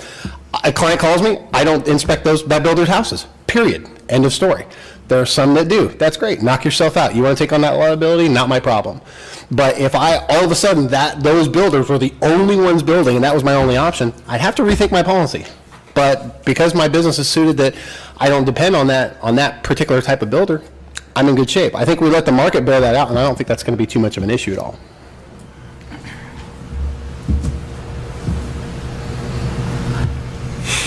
Mr. Ross? Yes. Since we've referred back to you a couple of times. Greg's been to traffic court a few times. Believe me, I'm very passionate about this. This is how I support my family, and this is how I keep my kids in school. So this is important. If we're going to be making a language change, again, Greg House, Owner House Inspection Services, Carrollton, Texas. If we're going to be making a language change. Hey, Greg, can you come closer to the mic? If we're going to be making a language change, I would say that it is of extreme importance that we delineate between E&O insurance is for legitimate claims for negligence or errors, and that the limitation of liability that is in your inspection agreement is not for that. I also have arbitration language in my agreement. Let me tell you something, that doesn't get read either, okay? So if we're going to be making language changes either in the SOP or in the preamble or the OPI or wherever we're going to put it, I think it's of really, really important language to designate that Mr. or Mrs. Consumer, if your inspector makes an error, a legitimate error, they are insured as required. That's one avenue that you can go, but it's under the standards of practice. There is such a misunderstanding in the consumer public as far as what we do for a living, that if the consumer comes in and says, well, my inspector should have caught that, but the standards of practice says, no, the stain in the carpet is not in the standards of practice, that they don't have an avenue in which to go right to my insurance company and try and tap that bank, okay? I think that that is of extreme importance, that we make some type of a delineation between the two, because again, my contract with my client is protection against frivolous claims, not legitimate claims, okay? So Mr. Warren is spot on. If my contract and my limitation of liability was a magical force field against ever being in trouble or getting sued, I wouldn't have insurance. I wouldn't have, that would be all there is to it. I also agree with this gentleman right here. I don't quite understand where all of this falls under the Texas Occupation Code anyways. Just because the legislature put that requirement in. For the insurance. For the insurance, We're not sure not for a contract with my client. But if your contract limits the statutory requirement that you carry $100,000 of liability insurance, it does fall into the purview of Then that. what we will do is, again, if there needs to be a language rewrite, there needs to be a line in the sand there that says if you have a legitimate claim because somebody messed up, that's one thing. But if we're going to go down the 95 plus percentile road where it's a frivolous claim, we need to have some type of avenue or some type of protection in which we can stand up and say, no. Yeah, the one problem with that is people who file frivolous claims think they're legitimate claims. I mean, And that's what it's almost impossible to distinguish that. No, it's not. No, it's not. We have a standards of practice, which very, No. very- I love the language about an error under the standards of practice. I love that language because that sets a very clear line. And that is what you should be defended on every time. I totally agree with that. But the consumer needs to know that up front. Exactly. I agree with that. And if they go and make a frivolous claim, a lawsuit against me that can't be supported under the standards of practice, which we will happily provide. I have links on my website. I'm sure all of these folks do too. Then guess what? It's back on you, Mr. Consumer or Mrs. Consumer, for making a frivolous claim. And you can pick up my defense costs. Right. Okay? So the consumer perception versus the standards of practice is a big deal. Yeah, and I run into it. That's a huge education issue. Daily. Can I ask a question about that, though? If you limit to, this is my ignorance about this issue. If you limit it to the SOPs, then what does the GL cover? If I drop a ladder and break the window on your Fall through a house. ceiling. Leave the bathtub Damage, running. break a window. So, Damage your garage door, that's red not door. tied, that's not tied to the standards of practice. The E&O would be because that's the actual performance of the inspection, but the general liability wouldn't be tied to couldn't be tied to the standards of practice. General liability is just a good contractor practice, no matter No, what I you do. understand that. I'm just So saying, the- I want to the make sure GL I've got a full picture of what. If I accidentally knock over the lamp from Big Lots, The priceless family heirloom. and now it's a family heirloom that's been in your family for, thousands of years, that's what my GNL covers. It doesn't cover my performance as an inspector under I the understand standards that, of but my practice. point is, if we're going to make a distinction with the SOP, we need to tie that to E&O. We can't tie the Exactly GL right. to that, to Yeah. the Right. standards of practice. Right. And E&O, But you can't limit. The GNL doesn't need to be tied to this. Right. I just wanted to, on the record, make that clarification. Then 'cause just I wanted to make sure. use general language that we meet state requirements for insurance coverage as a professional home inspector in the state of We can Texas. just tie it to the professional liability. Professional liability is tied I to the just wanted standards to of make sure practice. everyone understood that, including myself. I think it needs to be made clear, though, that you can't limit your liability for gross negligence. If you actually screw up and do something wrong on inspection, it's gross negligence, and you can limit that to your inspection contract all you want to, but the courts are going to throw it out real quick.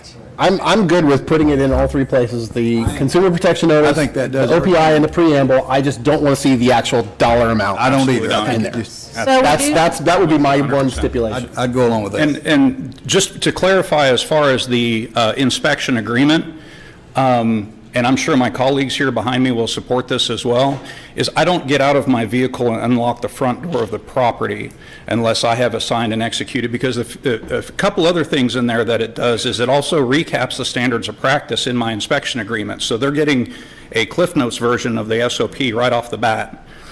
It also agrees to the amount that we're paying and charging for the inspection. So there's other information that's in that agreement that is important, it's worthwhile. So this is a really important subject, and I think that the attendance here today and last month shows that.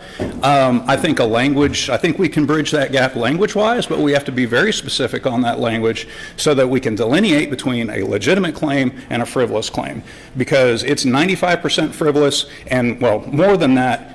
And then we have the occasional legitimate claim where somebody messes something up. And that's what we want. That's what we want protection from, because that's what makes the phone ring. Scheduling, great. The other phone calls, not so great. Thank you. Thank you very much. Okay, so from here,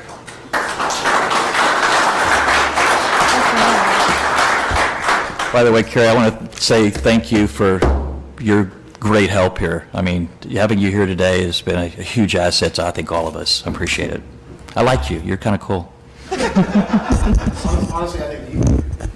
Honestly, I think the biggest asset is the ability to look at it from both sides. And I think that's something that may have been missing before, and I'm grateful that we could actually have a conversation about it instead of just yay and nay. So, very appreciative.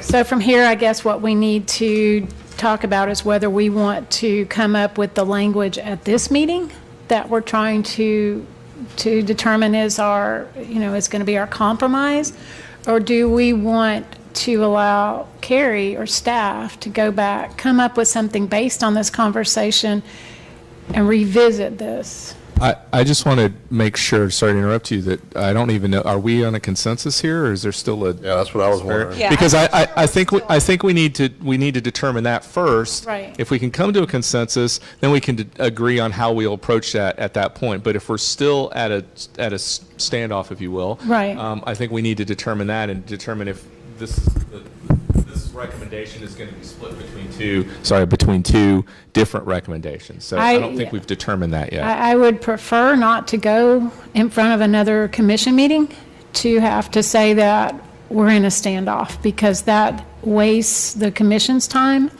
and it is also wasting everybody's time who has a legitimate, concern about their business. And this is concerning everybody's business, and I feel like as a committee, we're here to protect the consumers. We do that in our jobs every day. It's what we get up in the morning and plan to do.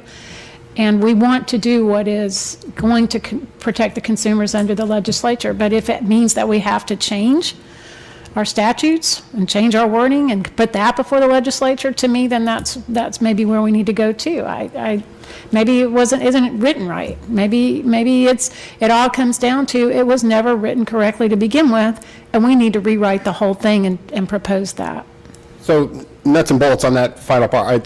I think the only part we're still kind of standoffing on is this last limbs of liability. So in what we've talked about, the three different places, the preamble, the OPI, and the consumer protection notice, if we were to put information in there about tying the professional liability insurance that inspectors are required to have to the standards of practice, not putting a dollar amount in there, is that something that would be acceptable to staff? I would like to be able to go back and do a little more research. I would like to get a little more statistics or look at the research that we've had in more depth about the actual claims. Because I do understand if this is, hasn't been an issue, hasn't been a problem, how many large claims are out there. And I think from what I've heard, just died. Talking too much. It's on. You're good. Okay. Is that on? Yep. Yeah, okay, so from what I've heard, it's the rare occurrence that you get these very large claims. It's the more common occurrence that you get these small, frivolous, to you, not frivolous to the person who's making them, smaller claims. Y'all have a deductible, you don't even take those to your insurance. I get all of that. But I do come back to the legislative intent and the unfortunate part that you guys have this legislative requirement. And when you do a plain reading of the law, if it's in there that you're required to have this to protect the consumer, and then you limit it contractually, you're actually violating the law. Now, if that is not what was meant by the legislature, let's go back to the legislature and say, do you want us to have a contractual limit of liability like all these other professions? And that's something that your associations would have to do. We cannot lobby, but that would be something on the associations. Well, the other issue would be, like I said, we could tie getting rid of the recovery fund to fleshing out more details on the E&O insurance, where maybe it would say this $100,000 is for general liability and E&O, so it covers both. And inspectors can contractually limit the liability to, if they want to go stick with the 12.5, if they want to look at what the average consumer recovery was. I think if most of the time, because attorneys are involved, and by the time it goes to a lawsuit, you're at 12.5 or more, or limit it to contractual or cost of the services provided, as is done in other industries. As long as the legislature picks one of those, we're fine with that. It's just, as it's written today, it's really hard for me to sit here as general counsel for the commission and say, we're following the law, because I'm not sure we are. I also would like to go back and look at the plumbing board, electricians, all those, and see if they have those similar or same requirements for E&O insurance. I haven't done that. That was a good point that you brought up, Lee. And if they are, and they have that kind of language in there, that's something. From the research I know that has been done, I don't get specifics, but I heard that there are very few that have E&O insurance where there's been a specific liability of limitation in the statute, allowed in the statute.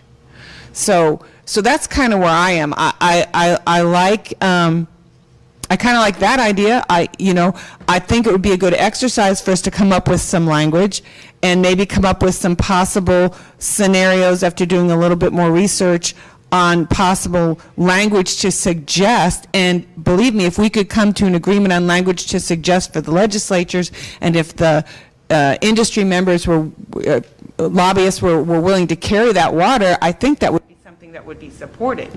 But I think Lost you again. I think that's something that we need to take our time with. Nobody said we have to come back in November. So I know the legislative session starts in January, but you guys meet in January, or we could have another meeting in December. February, because to kind of come up with, or appoint a working group we can work with over the next month to come up with some specific language with this idea of just doing it in these 3 documents, and also some statutory language where we could be comfortable taking to the legislature, and maybe that's a way forward. Problem is, we spent all summer in working groups, coming to Austin, meeting and coming up with language, and staff sat there and said nothing. Right, and I apologize. And then Mr. Olmixon said, put this in there so we can let the legislature once and for all decide. Right. So we put it in there. We did everything that was asked of us. It went to the commission. We were challenging the legislature to decide, is this what they can perceive as protection? So why didn't we just let it go like everybody voted in that room to do? Well, we can. It's just, what do we tell the legislature We told them we were going to put contractual liability in our contract. See, the issue was that when I got to when it got to the commission meeting, now we have staff. Right, that's what changed. But that's what changed, that's what I'm saying. So what staff is saying is, in their good conscience, they can't allow us to do that. But they Make told that us, recommendation to the. even though it was, it's More at the meetings. last minute. So what Well, we could, if you want to, if you don't want to have more meetings on this, we could come up with, you could delegate the authority to the chair and maybe Mr. Warren to work with staff on what would recommended language be for those positions, and write up why, all of that, like we're supposed to do for the commission, and then staff could either get comfortable with that or not, because I'm not going to be comfortable with it until we actually look at the language and the statistics. And if the statistics bear out that this just hasn't been a problem, and if we put something in there about gross negligence, can overcome contractual limitations or something, so the consumer is aware, I could maybe get comfortable with that, but I need to kind of go back and just double check some of the other statutes. But then our recommendation would be, we still have to go back to the commission and say, our recommendation is that the statute be revised to allow contractual limitations. So what I'm seeing is, we agree on, the staff and the committee agrees on every aspect except for this limits of liability, right? Right. Okay. Carrie, would you be drafting the legislation, the language yourself, or your staff would? Not necessarily, we could. Okay, because we can't draft that. We need to have someone just Yeah, draft it. no, we could, if we come up with some concepts, we could draft what we would think. We can't lobby for it, but we certainly can help suggest some language, We'll lobby no for it. problem. So here's my recommendation. We can't lobby for it either. Well, It has to be a we third. can lobby. Give me just 1 second. Let me finish my thought, because I'm stupid and it'll flow away. So we agree on everything except for that one component. Would it not be prudent for us to move forward with every other aspect, general liability, E&O, everything else that we've talked about, and remove that component out so that we can have those discussions and do those working groups on that one item?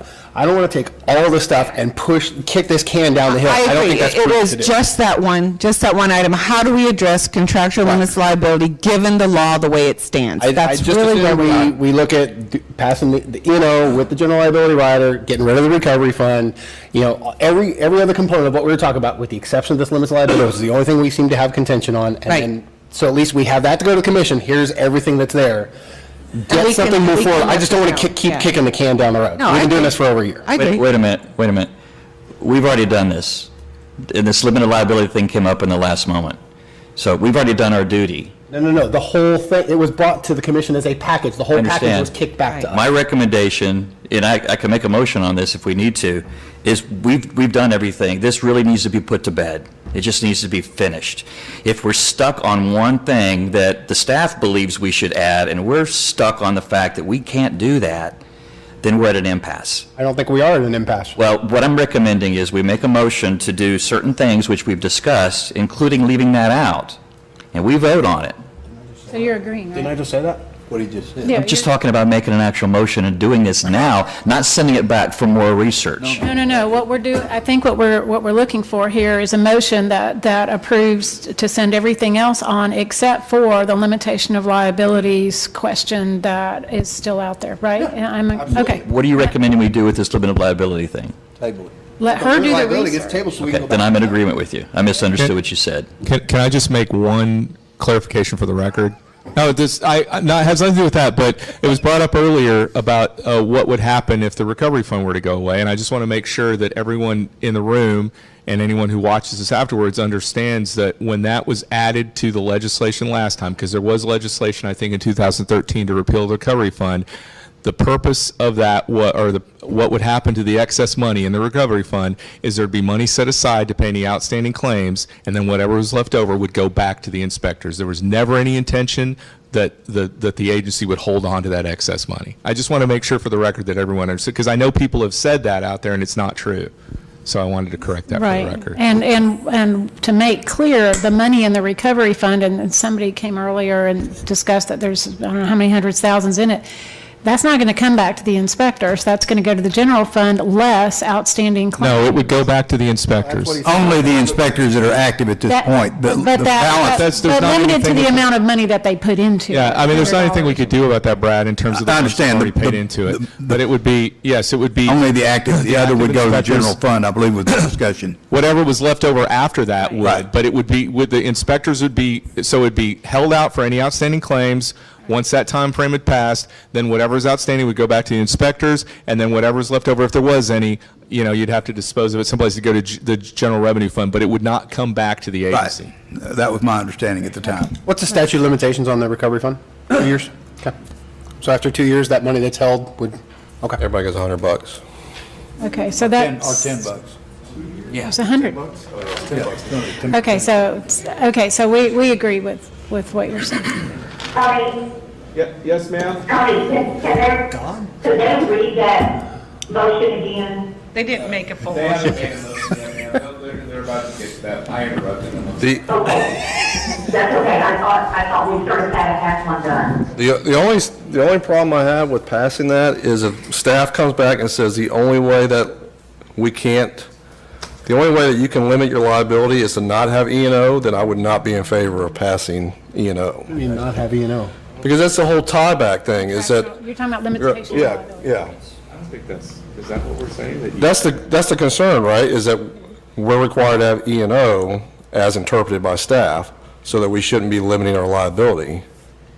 Is that not? They're saying that we can't, that they think that our limitations of liability should not be less than the $100,000 of our E&O insurance. Right. Correct?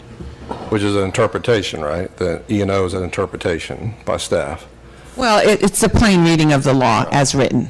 Okay. But And staff, I believe, what the consensus here is staff does not have an issue with moving forward with it being both, which is what you guys recommended. Yeah. So. Okay. So, yeah, so you could go forward with motion, hold out the limitation of liability issue for further study, and then we can come back with that recommendation at the February meeting. And then we'll have time and maybe appoint a couple of you to work with us to actually hammer out some language, and we can try and hammer out what we think might be a good compromise in the statutory language, and then we can bring that back to the February meeting and then bring that portion only in February. Okay, so I need someone to make the motion, Lee. All right. I'll make the motion that we retain the $100,000 Arizona emissions liability insurance, add the requirement for $100,000 in general liability insurance requirement, and as a result, repeal the recovery fund with a specified amount being held back for pending cases against the recovery fund, the remaining amount to go back to inspectors. And actually, I won't mention the general liability because that just doesn't need to be a part of this motion. Right? I think so. I think we only need to put forward the things that we're actually proposing, right? Yeah, this is for the proposal, we can do a second one. Yeah, okay. I think that's it. Defense within limit language. Just to clarify, the 100,000 includes E&O and general liability. I want to make sure that it wasn't 100,000 E&O, 100,000 general liability. Gotcha, okay. All right, just to clarify. And defense within limits is... It's okay, okay. Those first 3 bullet points. Yes. Essentially. And I'll second that motion. Okay. Is there any discussion? Thank you. Okay. Do I have you already seconded it? Okay, so I'm going to take a vote, and I'm going to do it one by one. Steve Reinhardt? I agree, yes. Okay. Brad Phillips? Yes. Sean? Yes. Doyle? Can I abstain from the vote? Why? I'm not happy. Doesn't matter. You didn't have to have a reason. Okay. Well, I usually abstain because you weren't part of the discussion. Barbara Evans? Favor? Okay. And Lee Warren? who Yes. made the motion? Okay. So the motion's going to pass.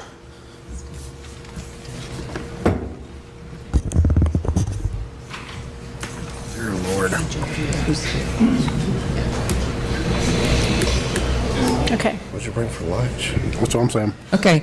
Madam Chair, would you like to appoint yourself and someone else to work with us over the next month or two? Yes, I'm going to appoint myself, and I am also going to appoint Lee Warren. And I think 2 is plenty to work with staff one-on-one. And then we'll work out a schedule for when we're going to... Okay, thank you. I ask a question, Madam Chair? What was the turnout of the vote? And I heard one person abstained, and why? Dora Williamson abstained, but he did not say why. No reason is required for abstaining from a vote. Would you like to share a reason? I'm just personally dissatisfied with the motion. I believe it should be more specific and basically remove this limited liability aspect of the whole process. I think this has been dealt with long enough. We've already had work groups, and I think we need to vote on our feelings at the moment. And I think we all agree that that portion of it is going to be unacceptable to us in any form. Thank you. Thank you. Okay. So where are we? 7B. So basically we already agreed on the 7B, repeal the recovery fund. So that was part of your motion, right, Lee? Yep. So, Correct. We're going to move on to 8, but I think if we take about a 15-minute break, it's almost noon. So everyone on the phone, we're going to take how long? 15 minutes. Is that okay? 15-minute break for everybody on the phone. We'll be back. 12:17, and I would like to call this meeting back to order. We're going to start with agenda item 8. Discussion and possible action, where am I at? Regarding amendments to 22 TAC Chapter 535, Subchapter R, proposed at the August 13th, 2018 Commission meeting, starting with A. Tony?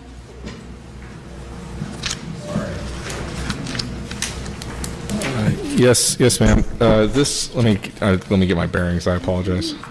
No problem. It's agenda item 8, correct? Yes, sir. So these were the amendments that were proposed. The committee proposed to make or to recommend to the commission to propose for publication at the last commission meeting, and they were proposed for comments.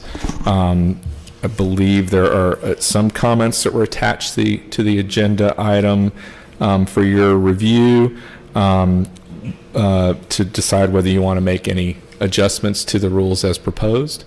That's essentially what's before the committee right now, is to determine whether or not you want to adopt or recommend these go forward as adopted as they were proposed at the commission meeting, or whether you want to make any adjustments to them going forward. Sure. Okay, before we begin, I do have 2 people that want to speak on agenda item 8A. Stan Harbuck.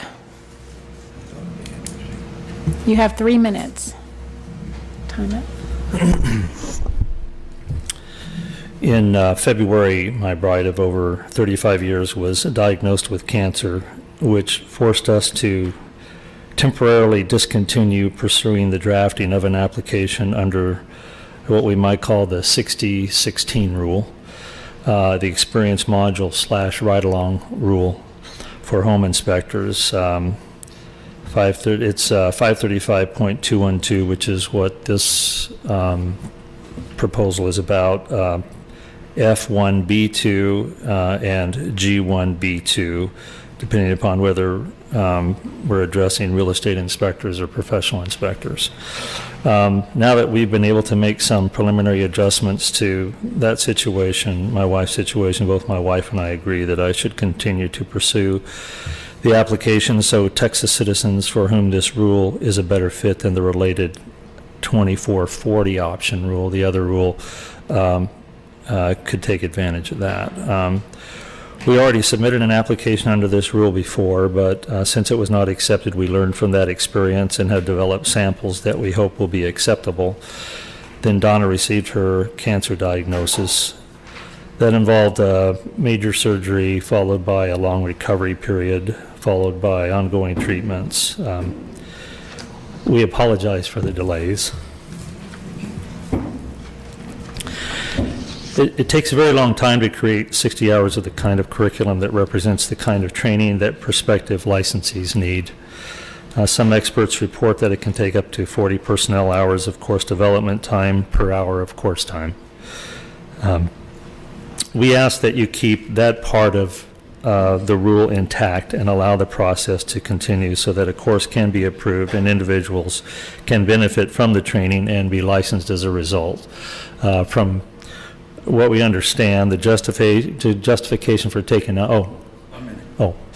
the justification to eliminate that part of the rule was, from what we can tell, that there had not been any licensees that had been approved under that rule, that sub-rule.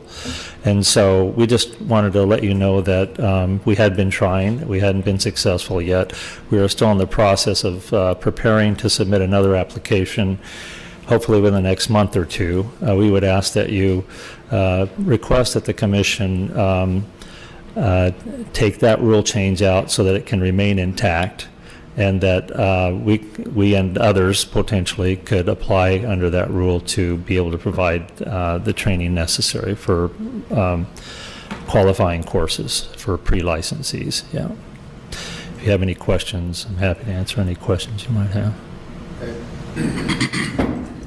Maybe I missed that part. Can staff just kind of let us know, reiterate where the thought process here, where it was, what we're proposing, just so everybody's clear on what we're looking at? Because I'm sorry, once you say 535 point, bump up, you lose me. 535.212, which is what this involves. Right, that's what I'm saying. As soon as you start talking those numbers, So when the education subcommittee met for rule review, part of the process of rule review is to get rid of things that aren't being utilized, or they're redundant or whatever. And it came to our attention that this was put in as a compromise for the thought that there would be inspectors out there that couldn't utilize the cap or the top end, the 40-hour ride along, and I think it's 24, I can't remember, but anyway. So there was this alternate sort of less ride along hours but more classroom experience, the interactive module put in place for those people.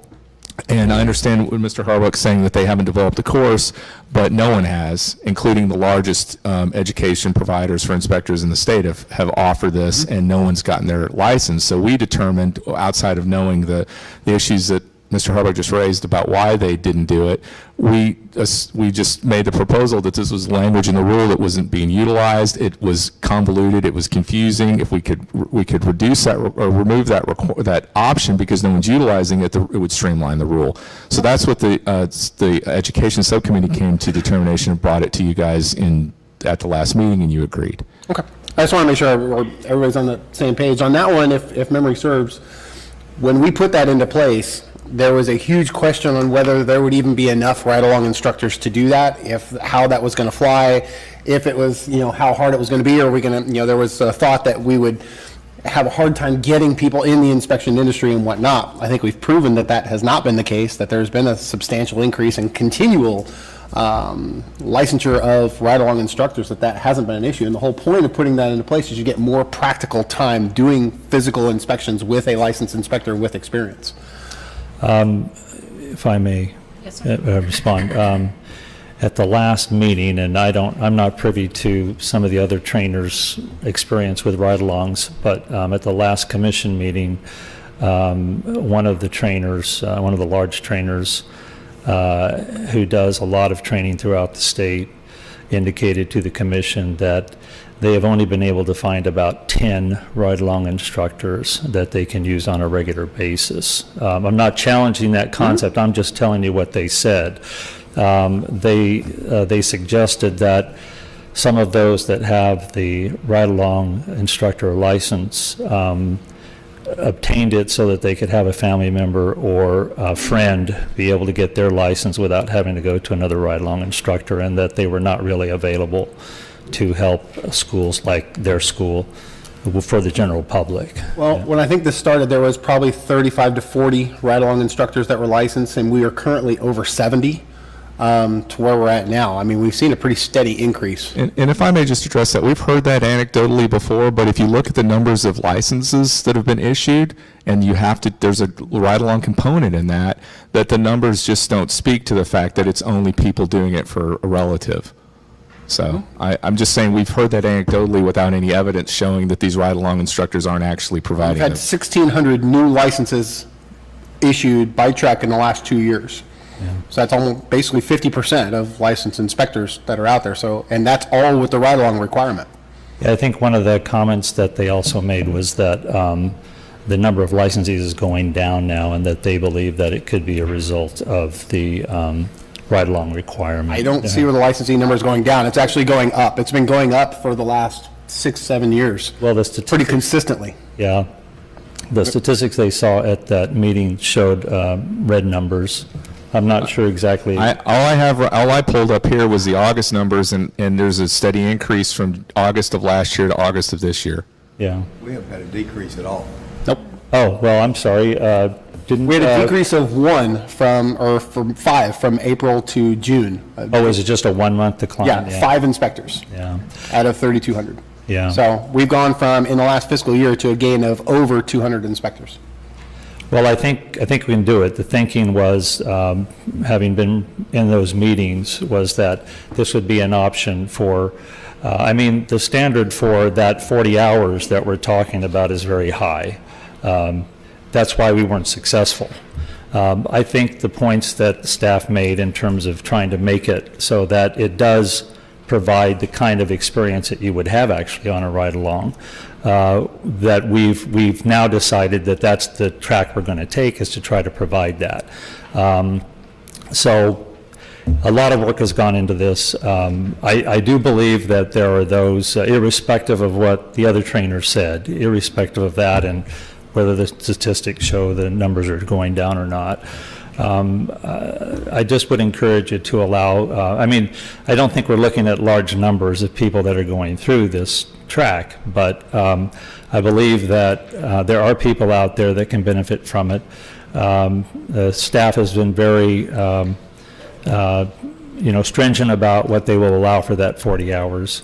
And we've been, we took all of their suggestions honestly, and we believe that they were good suggestions.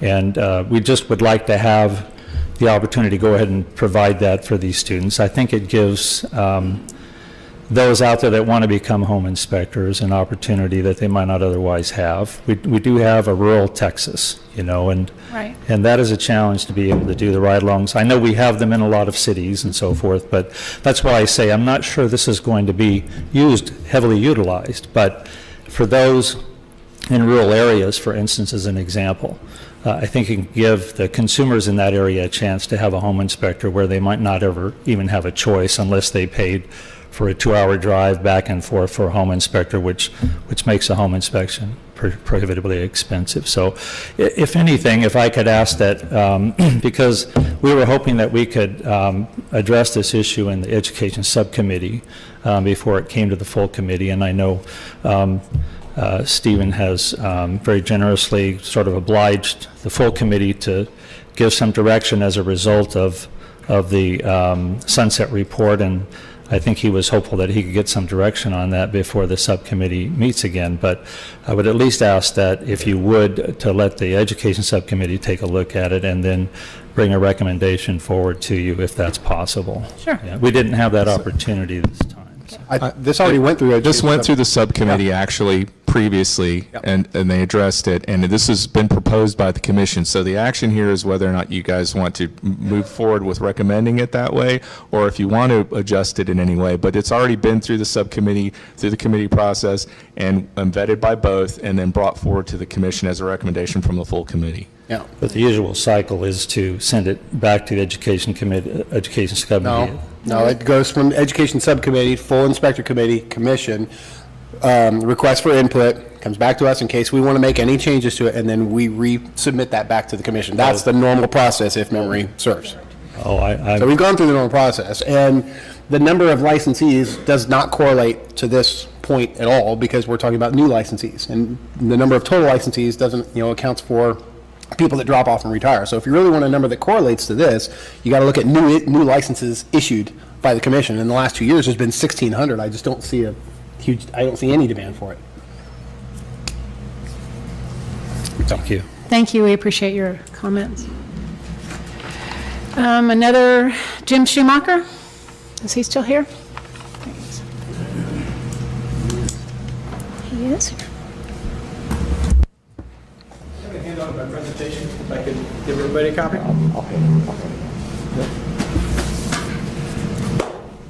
Let you get those. Also asked for the possibility of getting about 3 minutes and 20 seconds. That's about all I can shape it down to. I'll do my best, though. Can you speak into the mic a little bit? Is that better? Yeah, I'll allow you to finish. Thank you.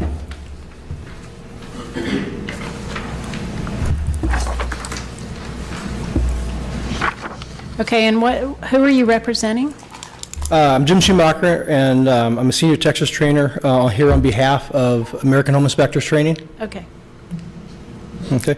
I'm also a licensed Texas professional inspector and operate a business in the greater Austin area. I'm here on behalf of AHA to discuss the negative impacts of the proposed rule to reduce the students per instructor from a ratio of 10 to 2. This will reduce education options that are available to individuals, as it will become too costly for education providers such as American Home Inspectors Training to continue their field instruction programs. This will have a significant negative effect on individuals that wish to enter the home inspection profession. First, it will make it more difficult for individuals to find available, qualified instructors to take them on the field training inspections. There are many good instructors or inspectors, but it does not necessarily make them good instructors to train students. All my field trainers follow specific learning agendas to maximize this training. Our training team in Texas has well over 120 years of experience to convey to our students. If those individuals find willing instructors, the cost of the field training can be $100, $150 per inspection or more.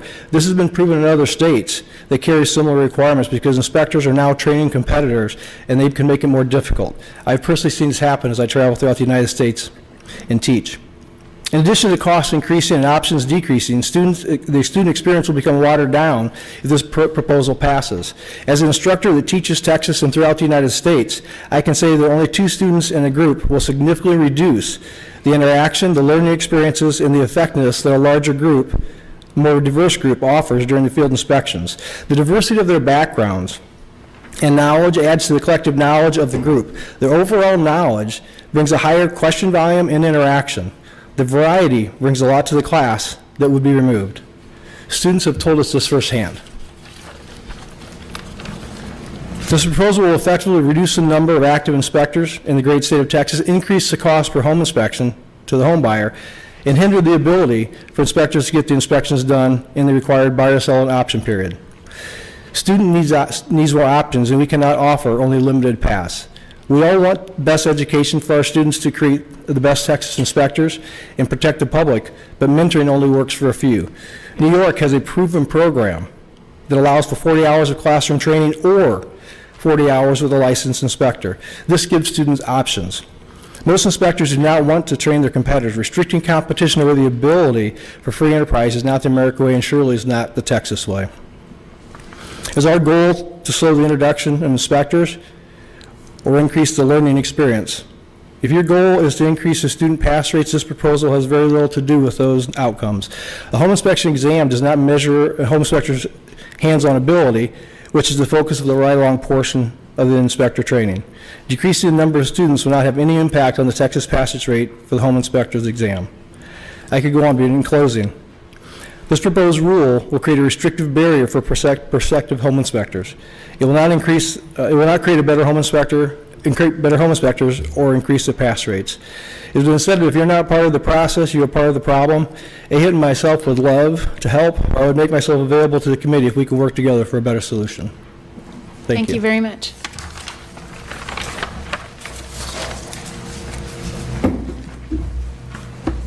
Anybody on the committee have any questions or?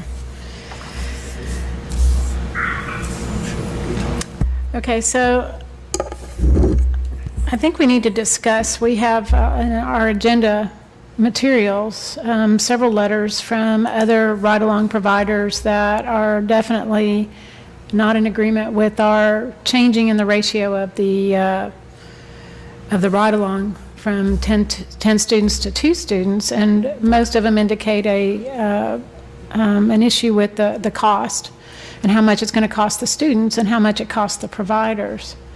So I'd like to put that out for discussion to the committee again about this change we're proposing. I believe we discussed that in depth. We did. The pass rate has nothing whatsoever to do with the ride-along. Right. The pass rate, every week, we get calls from people that have passed the test. They've got their professional inspector's license, and they call, want somebody to teach them how to inspect, which tells me the ride-along is not working.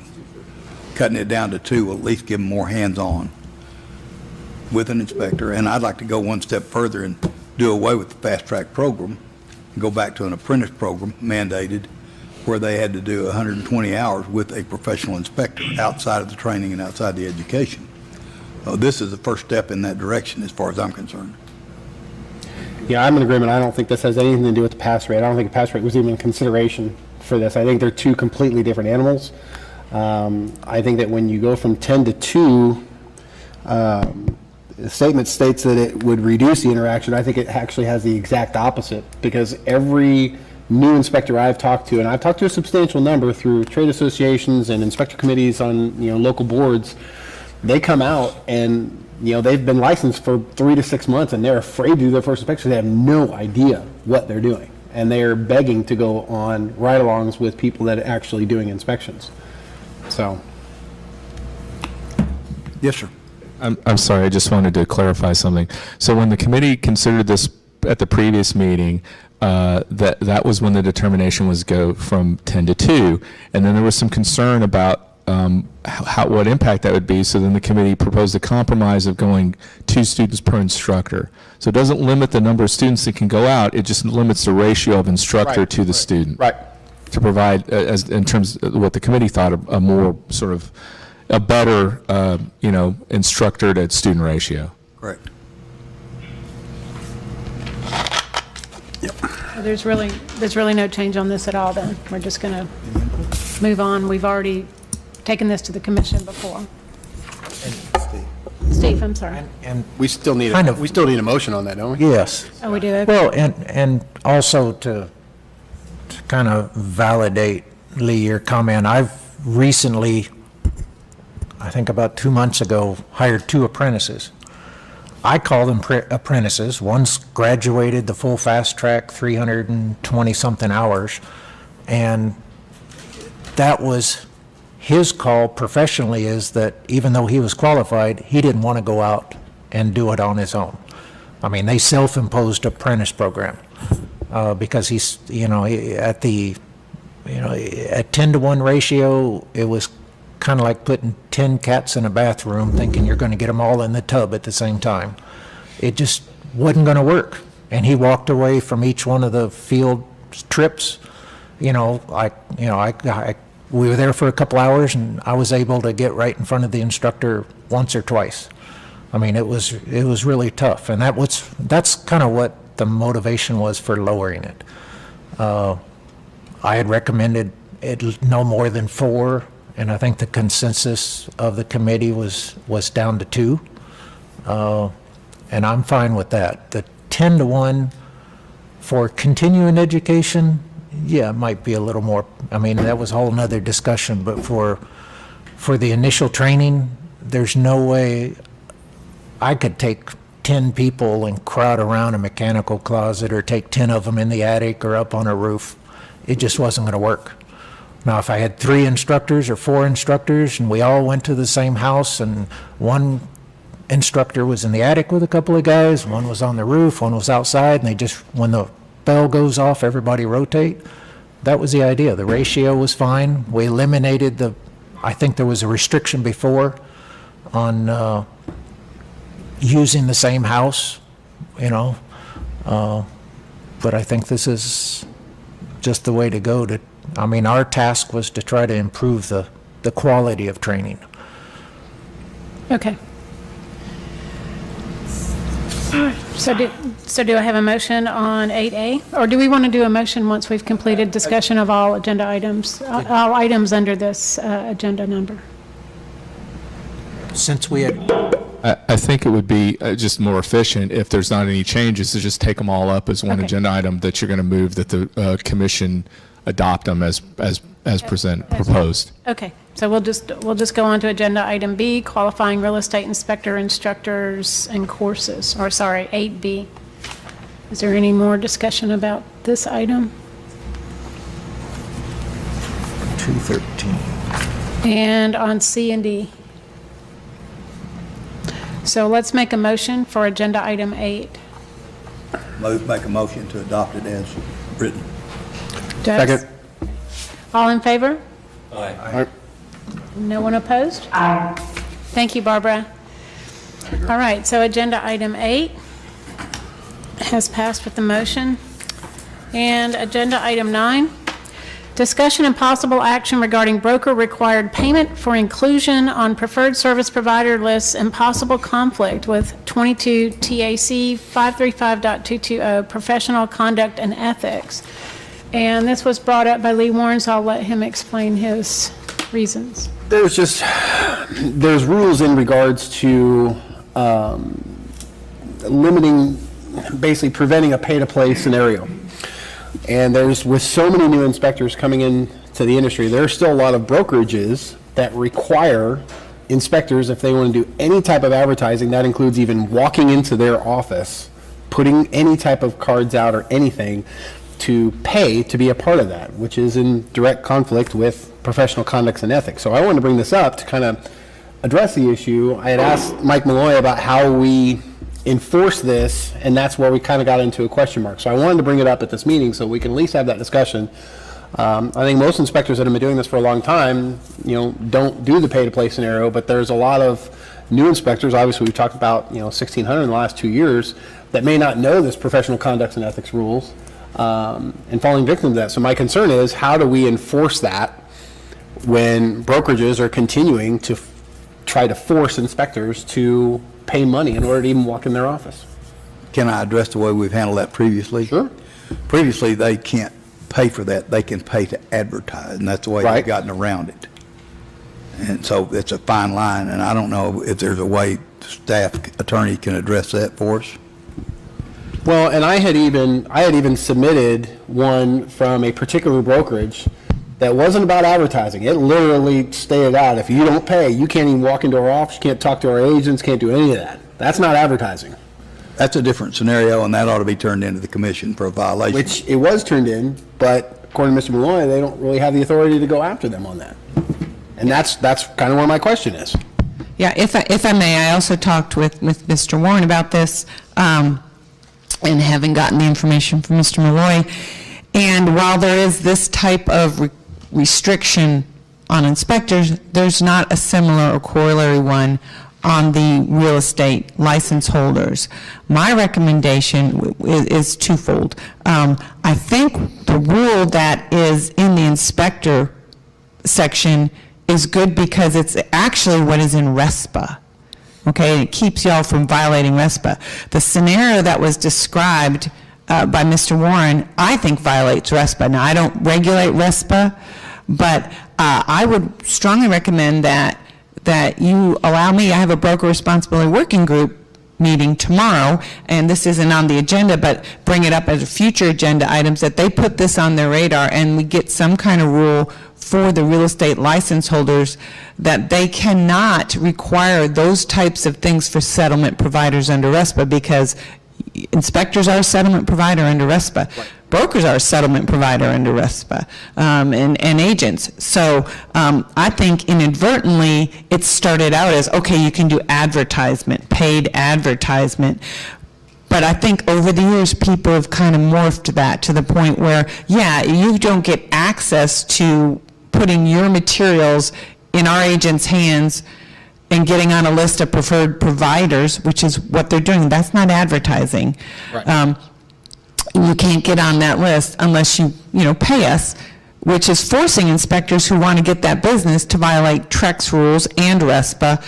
And so it really is an imbalance. And so I would like to bring this to the Broker Responsible Working Group and have them study it and come up with possibly a rule for the real estate license holders. And then education. We need to do big education to the real estate license holders, because I'm not sure. I think they've just taken advertising it and stretched it beyond its limits. It made it a cash cow. And a lot of these brokerages, I mean, that's a huge chunk. Yeah, and it's not just inspectors, and actually, they can do it for home contractors and lawnmen and maid services, because they're not settlement providers.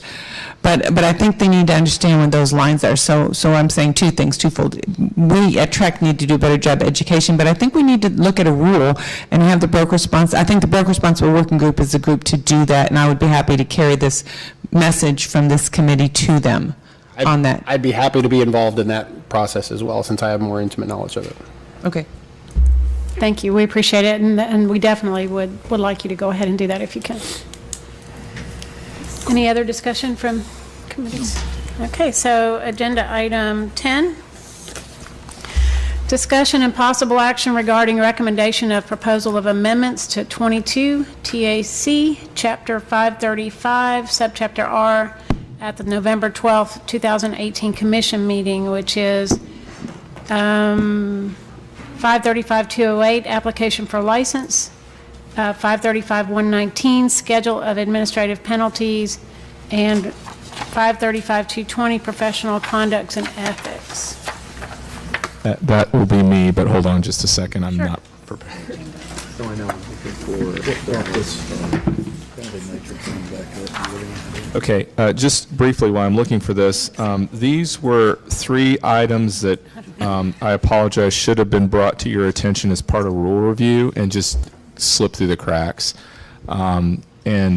Essentially, no, I have that. Essentially, they are to address, let me see if I can pull this up real quick. So the first one is to address a typo with regard to 208, sorry. page 37. No, I'm looking at it with regard to, yeah, this rule for, whatever rule that is, 208. There is no 535, oh wait, I put 34.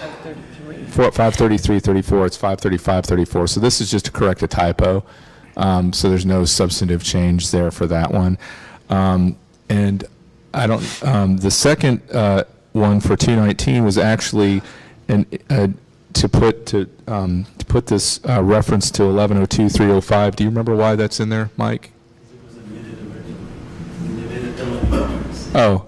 Okay, it's a catch-all. This was omitted originally by mistake, so that needs to be placed in there as well. And then the third recommended change was, so there's the consumer protection notice, which is in 2 places in the rule, and this is just to make sure that the requirements, and I gave you guys, I provided it to you in 531-18, since that is one notice that all license holders provide, rather than having 2 places where if there's a change to the requirements, we address it just in one place. Obviously, when the change would come forward, it would come before you guys as well because it impacts you. But this is just to strike the language that mirrors the language in the other rule and just reference back to that rule in terms of the requirements. That was just cleanup. Yeah, does anyone have any questions on that? I know that wasn't as clear as I wanted it to be. I apologize. Okay, do I have a motion? I had a question. Sure. So what you handed out is verbatim of what we're already doing. Yeah, with the exception of the 12-point font, I think. And so I just wanted, the reason why I handed it out is I had not included it in the materials, but it was essentially the rule, the 531-18 rule was attached, as well as just in case there was any questions about what the statutory requirements are as well. Okay. Okay, I need a motion, please. For this whole group, I make a motion that we accept those recommendations for agenda item 10 for 535, 208, 119, and 220. Second. And if I may clarify, that's the recommendation is to send them to the commission for proposal? Yes. In November? To send the recommendations to the full committee, yes. Commission. To the commission in November for proposal. Okay, just want to make sure. All right, all in favor? Aye. Okay. Aye. Thank you, Barbara. Okay, it passes. It's a long agenda. Okay, agenda item 11, discussion and possible action regarding updating the mandatory 4-hour inspector legal and ethics course and development of content for mandatory 4-hour standards of practice review course. So if you all recall, the course that was written, the 4-hour course where we actually wrote it in conjunction with Texas A&M, is due to be renewed or expire as of September of next year. So we need to update that based on various things so that they can go into, the new updates can go into effect as of that date. In addition, the committee decided at the time that that went into effect that they didn't have the bandwidth to deal with the additional 4 hours of the SOP update, so they just developed an outline with the thought that they would then get together and work on the materials for that 4-hour course. So that's why this is on here, so we can put it on the agenda and move forward with that process. I believe it was done primarily through, initially through the Education Subcommittee, but the way this process normally works is we also have a separate meeting with stakeholders and subject matter experts that can weigh in and help write that content. And having, just if I may, having taken the legal and ethics course or not taken, I apologize, having attended the one at the TPRIA conference, I can see where there's some legitimate tweaking that needs to be done in order to make sure inspectors are getting the full impact of what they need to know and not something that's just could be easily put in the appendix or something else. Okay. So Any discussion amongst education? I mean, I having taught it a few times, and have listened to it from different instructors, different schools. I think there's probably some, I would say, need to provide further guidance. I mean, so the Real Estate Commission provided the handouts with all the basic information. Taking that handout and putting it into a presentation of some kind with guidance on how to do that, I think that is kind of shotgunned out to all kinds of possibilities, which I know a few of us have sat through some of the courses by different providers, and I don't think it really came out as we intended. For those that have sat with it, or how many have actually gone through in classroom renewal in the last couple of years? I know Brad and I have attended. 4 of them. Yeah, we've been through a few of them with different providers, and the information provided from the different providers is the whole idea was to give some consistent information, and it's not really happening. And I don't know if it's just guidance on how to produce a presentation from the handouts or how to do that. Well, I think we had, when this came up before, our original thought was that A&M was going to be doing all 8 hours. And then we got kind of surprised by the fact that they were only doing 4. They're only doing the legal and ethics part, and we're kind of stuck on the But other they're 4. just And they didn't even do that. They're just providing a handout, not actual, like a presentation to go with it. So It should be a canned course. Right, and Everybody has the same. Right, and we course. had an outline, we decided to do an outline for the SOP, correct me if I'm wrong, You're correct. we had an outline for the SOP, but the thought process was on the next round, we would actually have that 4 hours of actual data. And there is a course book and an instructor manual, course manual, a student manual and instructor manual for the 4-hour legal ethics course. Yes. That's where the consistency is supposed to be. I don't know if we have any determination over, I mean, they have to get the course approved, but So maybe we need to look at that. But in terms of the consistency, that's provided by the two manuals that were produced. And I do think those need to be tweaked to a certain extent, because there's a lot of front-loaded stuff about how a bill becomes a law and that stuff that really takes time away from the important stuff that inspectors need to be learning in that I mean, the course. handout has all the information in it, but there's not really guidance to someone who's creating the presentation, you know, other than their personal experience of what's important, what's not. I mean, some of the presentations that I've been to, they spent as much or more time explaining how a bill goes through Congress versus what form you're supposed to be using, which is kind of... And I think, and I know Carrie's going to talk here in a minute, but I think that's some of the stuff we can provide direction for, or you guys can provide direction for, in terms of taking that content and really saying, well, we the first time we went through this, which is the first time we went through it, that this is a little heavy on these particular topics, and they don't really need to know this. Yeah, and I don't think there was probably a lot of guidance. I mean, the providers were just given that handout and said, turn this into a PowerPoint and stretch it out to 4 hours. My question is, should the providers be in charge of such a critical, important course as this? Was there ever any concept of the center was going to actually accompany maybe a PowerPoint or a PDF presentation to go with that handout that would... So let me tell you how we've done it with the Trek courses, because I've been involved with Legal Update 1 and 2 and Broker Responsibility for probably the last 6 years. And we have a group of subject matter experts, and we work with A&M. A&M, as it turns out, does not really provide much input on the course materials. They're more of a facilitator.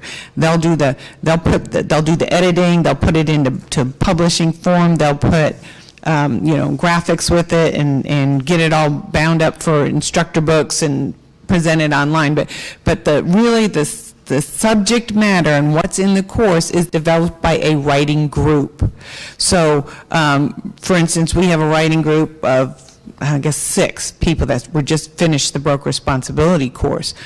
So we write a student book and an instructor book, and the instructor book we'll have discussion questions for the class, and then so the instructors know how to lead and facilitate, we'll have answers for them and ideas for them on the side. In addition, unofficially, and this is a difference, on the Trek side, we have a Train the Trainer course. So if you're going to be an instructor, you have to come to the Train the Trainer course. And we go through that manual and we teach from it to make sure they understand the material, to make sure they understand what's important.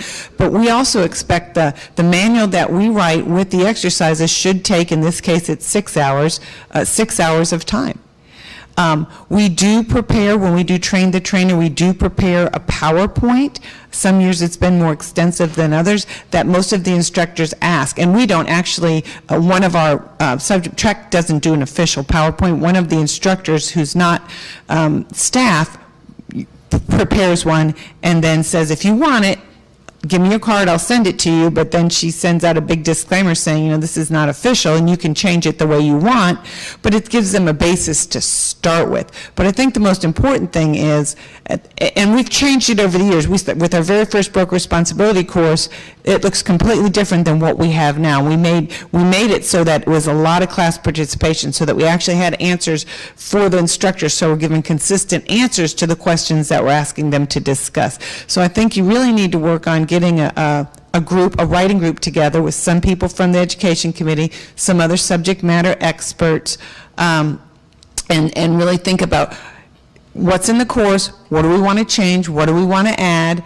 how much material do we need to fill 4 hours, and what type of discussion questions do we want to ask and engage in discussion, and then provide those answers. And it's a process, and A&M will work with you, but more they're facilitating than actually doing any of the writing or preparing of any presentations. Where are we at as far as mandating a Train the Trainer for inspectors? That one's tough because you only have 56 legal and ethics instructors on the inspector side. You have, 400 on the brokerage side. I mean, it's a lot easier to facilitate a course like that when you got 400 people across the state versus 50. And Brad sat in one where when they started the presentation, one of the disclaimers the instructor said was, "This is the first time I've seen this." So they were going through the presentation the same as us. You know, I think we do, in fact, I'm about to start this process, 5 train-the-trainer sessions around the state for broker responsibility. Same for legal update.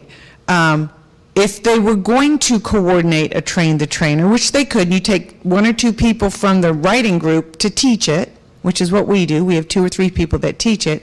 And then they'll provide A&M will provide the facility and charge a fee for it.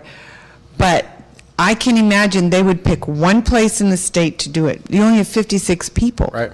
And they're only going to do it one time. So But if you did it via webinar as well, possibly you could get people to possibly that's do it something, online. that's something you could talk to them. Do a one location and have it broadcast a webinar, and they could maybe facilitate that. Maybe it'd have to be a College Station if they have that set up. I don't know. But that's something you could inquire about. But that's something you work on with your writing group, work with A&M on that, say, could we do this? I think that's, I mean, as far as inspectors having instructors, we're basing it on how many inspections you've done. And there's no real, demonstration that you know how to teach. And then when you get this course, or you get this handout and make something out of it, most of the guys that put them together had never seen what somebody else would do with the same thing. So until some of us just started attending other presentations you would almost not know that it was the same handout that they based the presentation on. Yeah. No, we would have to talk to A&M and see if they'd be willing to do it, because we have a memorandum of understanding with them where they're required to do train-the-trainer for the real estate side. Maybe we could require them to prepare a webinar, train-the-trainer, or a class that's broadcast via webinar. That could be something we could negotiate with them, but we'd have to get their agreement to do that. But if that's a direction that you want us to go, just make a motion for us to investigate that, and we could talk to them about that. But that would be where the limitation comes. Well, the other thing we'd have to ask is about doing 8 hours and not 4, because that was part of the contention before, is that they were only doing the legal and ethics update, not the SOP. If we were going to have Right. them do the 4, if they'd be willing, since they're just facilitating and not doing all of that, we could give them the content for all 8 hours. Right. Let them put that as one course. And keep in mind, they do receive money from the commission, but not from the inspectors. They get it only from the brokers and agent. The 4 hours they did was like a freebie that they added on. Because of all the money that they were getting from Trex. So we've got to be careful about how we So ask them. is there a prohibition from investigating, creating some funding to actually do training for inspectors? There's not, and we can look into that as staff and see, what it would take, and I mean, it's, the money that's given to the center is money that's generated from the licensing fee on the sales side? correct. So is there the same type of money available or could be made from the inspector side to? There would have to, it's an additional It's a fee. it's a smaller total Right, it's amount. additional fee, and if we're just talking about one webinar, maybe that would be fine, as long as the instructors were provided from the writing group, and, which is, like I said, what we currently do. In the past, they used to pay instructors, and right now they're not, because the commission chair and I do most of the classes, and we can't get paid, so they like that. That may be something for more than just a subcommittee. I mean, we may have to have a specific. You'd have to have a writing group. You really need to develop a writing group, and it takes time, and you have deadlines you have to meet. If this course is expiring in September, the writing group wants to have it done by May, so it can be approved by the commission, so that the providers can then get their online courses ready and attend Train the Trainer in the interim, and get their courses approved by September. So there's a pretty short timeline to produce this material, but if you assign a writing group, it's going to take, many hours of time to produce. And I don't think, in terms of tweaking the current course that A&M helped with, that's something that I don't think will take a whole lot of time. I think we could do that. It's developing the content for the SOP portion that's going to be the thing that's time consuming. And I think that content's all there between the providers, I mean, you can, and I've looked at it, looking at the, the best of some of the different providers. The content is there. It's just kind of pulling it out and organizing it and getting a consensus from a working group. I mean, we're not creating anything new. Y'all are referring to all instructed classes. I did mine online, and it was fine. I'm assuming that the centralization of a course like this through TREC itself would be too difficult to develop and implement, whereas you don't have an outside entity teaching it. You actually have just the online course that the inspector would go through for his CEs, take that course, pass it, and submit those credits. Does it need to be through an outside provider is my question. Currently, it does. I mean, that's an idea that's been tossed around. All of these mandatory courses, especially for online, why doesn't TREC just produce one, and then you don't have different versions of it, and you've got your consistency? I think that's something we're considering in the future. We require more staff, but it's not outside of the realm. But currently, right now, we provide the materials, and providers, whether they're online or classroom, submit that material for approval. And if it's online, they have to show how it meets all of the hour requirements and any discussions and stuff. And I don't know how this course would be designed, but our course has interactive discussions, and so the online provider has to come up with a way to do that, and they do. So I guess we need, as staff, need some guidance in terms of how we're going to start the process and moving forward on both these courses. That's why it's on the agenda, because we can't keep waiting to do that. So we need to, I don't know if we want to, if the committee's intent is to maybe hold a subcommittee meeting where that can all be addressed, and you could delegate that to subcommittee, and then we could reach out to stakeholders in lieu of, or in terms of the next agenda item too. That could be something they could have a meeting and discuss both of those at the same time. It's just a thought. Being a process that we have to figure out, I would assume the education subcommittee would handle that process. Ours would only handle maybe the content from the rewrite. Yeah, the way it happened before, if I remember correctly, was that it started. I believe it started with the subcommittee. Then then there were some subject matter experts that were asked to weigh in. We farmed all that requests out, got the information, and came up with a couple of edits. Brought it to the full committee to look at. You had some additional edits. We brought it back to the working group. They had some more edits, and then finally there was a document that was deemed in condition for the committee to move forward and recommend for the commission to approve. I think that was the process last time. And basically, the center was a publisher. Yeah, they got the materials together, looked, took out redundancies, helped edit it, made it look pretty, and then provided some stories, to help break up the monotony of just reading the text. To me, it sounds like the education subcommittee should appoint that writing group. Right. I agree with that. I think that this needs to go to the education subcommittee. They need to come up with a writing group and subject matter experts or whoever you're going to use. We have the outline, right, from A&M. Yeah, well, For the class. primarily, if we did nothing else, the all 8 hours needs to be updated. We're not giving a lot of direct guidance on the SOP side, so the subjects, there's really nothing to update there. It's not like we got rid of electrical or anything, but the legal and ethics, I mean, there's some obvious things where we have story scenarios in there about, testing arc faults, and something we took out.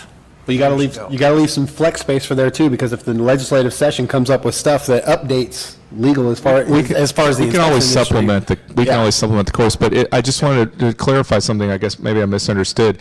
The initial, and it's fine if the committee wants to go this route, but I just want to make sure that the initial recommendation from the committee back when they decided to go the outline route was to give it a 2-year process and then actually come up with a course and content moving forward. That's what I would like to do. I mean, as a minimum, that we'd have to update it, but I would like to accompany that update with basically the presentation. No, we have the 4 hours of legal and ethics already there. All we have is outline. the information. No, the outline's the SOP, isn't it? Right, the SOP is outlined, the legal ethics is a course, it's a Yeah. manual, that would just need to be edited and. That's all that would need to be stuff updated. moved The around. SOP would actually, what's currently in outline would need the actual content. I think the legal ethics one would be fairly simple to address. I'm not saying it's not going to be, there's not going to be some discussion, but I think in terms of where it needs to be tweaked, since the materials are already there, and what this is useful, this isn't, maybe this gets moved someplace, I think that's fairly easy. It's coming up with the content for the SOP course, which is where the work's really going to be. Right. And I'll just make one comment. Because this is a CE course that everyone's required to take every 2 years, you have to change it enough to make it a little bit different, or people are going to be bored out of their minds. So you got to have new examples, new discussion questions, maybe focus on one particular, go deep focus on one particular issue one time, and then in 2 years focus on another particular issue, so that, because people, they have to take it every 2 years, and it can't be the exact same course that they're taking every 2 years. And that's my whole point, is if legally nothing has changed, virtually nothing has changed in legal and ethics, changing that presentation, we don't give any guidance. We just give them a handout, which some may just scan into the computer and break it up into 150 PowerPoints. There's no emphasis, there's no input, there's nothing given to So us. the way I would approach that is, if nothing legally changes, nothing legally changes, but you pick something to highlight one year, and then the next year you pick something to highlight the next year.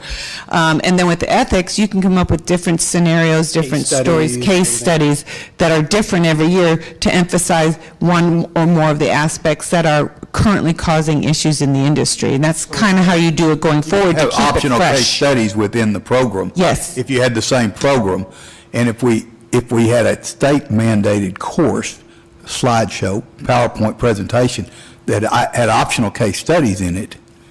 Right. But Well, I thought our intent originally, Let me shut up. at least my understanding was, we were going to have a canned program that everybody was going to use, the schools. Right, it usually is the associations, printed et cetera. book, not necessarily a PowerPoint. Well, PowerPoint or printed, doesn't Right, matter, it's the same thing. Right. And we did not end up with that at all. Well, then- On legal ethics or SOP. Then you need And to I go think- back to the drawing board, and that's, I think, what they need to Well- work on. And Tony's been through this experience, so he can be a big help. Well, and like you're saying, to make each one every biannual class with different emphasis. Correct. That would be input from us. Yeah, The sure. providers on their own to do it. And No, it will be it's input from the writing group, because you're saying, we want you to emphasize this year, and here's a case study for that. That's what we provide for both responsibility and legal update. We provide the case studies, we provide the discussion questions, they're all in the materials. And we didn't give any of that with the first round. Yeah, but it was your first time, so. The goal being we provide 8 hours consistent information for this next course. 4 hours of that is already currently written. We can tweak it and update, make little things. The big bulk is the SOP, the 4 hours, create that consistent book or PowerPoint, whatever the case may be, to go forward and have those 8 hours as a package sent forward. And that's what goes that 2 years. And then Who's working on the SOP one? that's the working group, the writing group that we're talking about. Right, so the education subcommittee would take at a meeting, would determine, I think that's what the consensus was, would determine who those subject matter experts would be on that working group, and then also determine when they would meet, and then the working group would meet, and you could discuss some high-level issues, and then determine who's going to write them. Are we putting the cart before the horse here? Because we're just beginning the SOP process. I'm wondering if maybe the whole process of how to develop the course and how to implement the course should be done on the education side. But until we get this SOPs finalized, there really should be no content developed into that course until that's completed. Well, I would respectfully disagree with that. I don't think where we're at in the current SOP process that we're going to be done in time for this course. What's the deadline on it? September of 2019. It's got to be May. We have the course by May. It's got to be May. May 2019. I agree with you. There's no way. Yeah. We're just too far away. I agree. Plus there's the process of any changes in the SOP has to go through several layers. And we can, again, just so everyone knows, any changes, if the legislature comes back and makes some, major change, we can even though the materials have been sort of set and approved, we can supplement those if we need to going forward. That's how it's handled. So the thought process, have this education subcommittee appoint a writing group for that, which could be any number of people within the committee or outside, just not a quorum. You know, but then as you develop it, take that back to the subcommittee submits it to the full committee, and then we submit it to the commission. Right. And we have to hurry. Yep. Okay. So we can get together after this meeting and look at the calendar and see if there's some times we can meet soon. Y'all are going to be busy. Yeah, so we need a motion on this. Make a motion to create a writing group from within the education subcommittee to work on the 8-hour legal and ethics and SOP course for next year. Have a second? I'll second that. All in favor? Aye. All right. Barbara? Dr. Evans? Thank you. Okay, the motion passes. Within the working group, that's Brad and I. Or within the subcommittee. Okay, so, yes. In agenda item 12, discussion and possible action regarding Sunset staff report recommendation regarding inspector education. Did everybody have an opportunity to read the Sunset report? So essentially, this focuses on item 2.6, which says direct the real estate commission to review and streamline its inspector pre-licensing education requirements. So looking at, they came to several meetings, they talked to staff, they talked to inspectors, and they determined that there's some redundancy that needs to be addressed in the pre-licensing education, and it seems that this committee's the best place to start that process. Well, As y'all may recall, ESAC spent 5 years going through all of their courses and changing some of the requirements and making sure that they had a guidance outline. Now, your courses for some of your subject matters are pretty specific already, but they went through those courses, qualifying courses, continuing education courses, so they've gone through a lot of the different courses and improved the quality of what was required. And so that's something that this group could go through. It's not going to be a fast process. Also going through and looking at the setup of how you get licensed. Okay, Brad mentioned something earlier about getting rid of the fast track, and of course that would be a legislative change, but looking at the hours required versus the experience, that's something else. Broker Responsibility is now looking at recommending to become a broker from a sales agent, cutting the education hours in half, but doubling the experience, because that's where they think it should be for becoming a broker. That may or may not be the same for becoming an inspector, but these are things that you need to consider on what's required to become licensed, because that's the education they're talking about. And there is currently some redundancy. So at minimum, you're going to have to get rid of that, but while you delve into it, you might as well do the big dive and look at the big picture and where do you want it to be, what do you want it to be. And another additional thing that they wanted the committee to look at is what the requirements in our other states, because I know that the executive director has made it a point to address the committee several times and talk about how much education is required to get a license in the state of Texas versus other states, and where the balance is between that and the actual experience requirement. So just another thing that the Sunset recommendation was pointing to. If I might, we met with Jennifer back 4 months ago.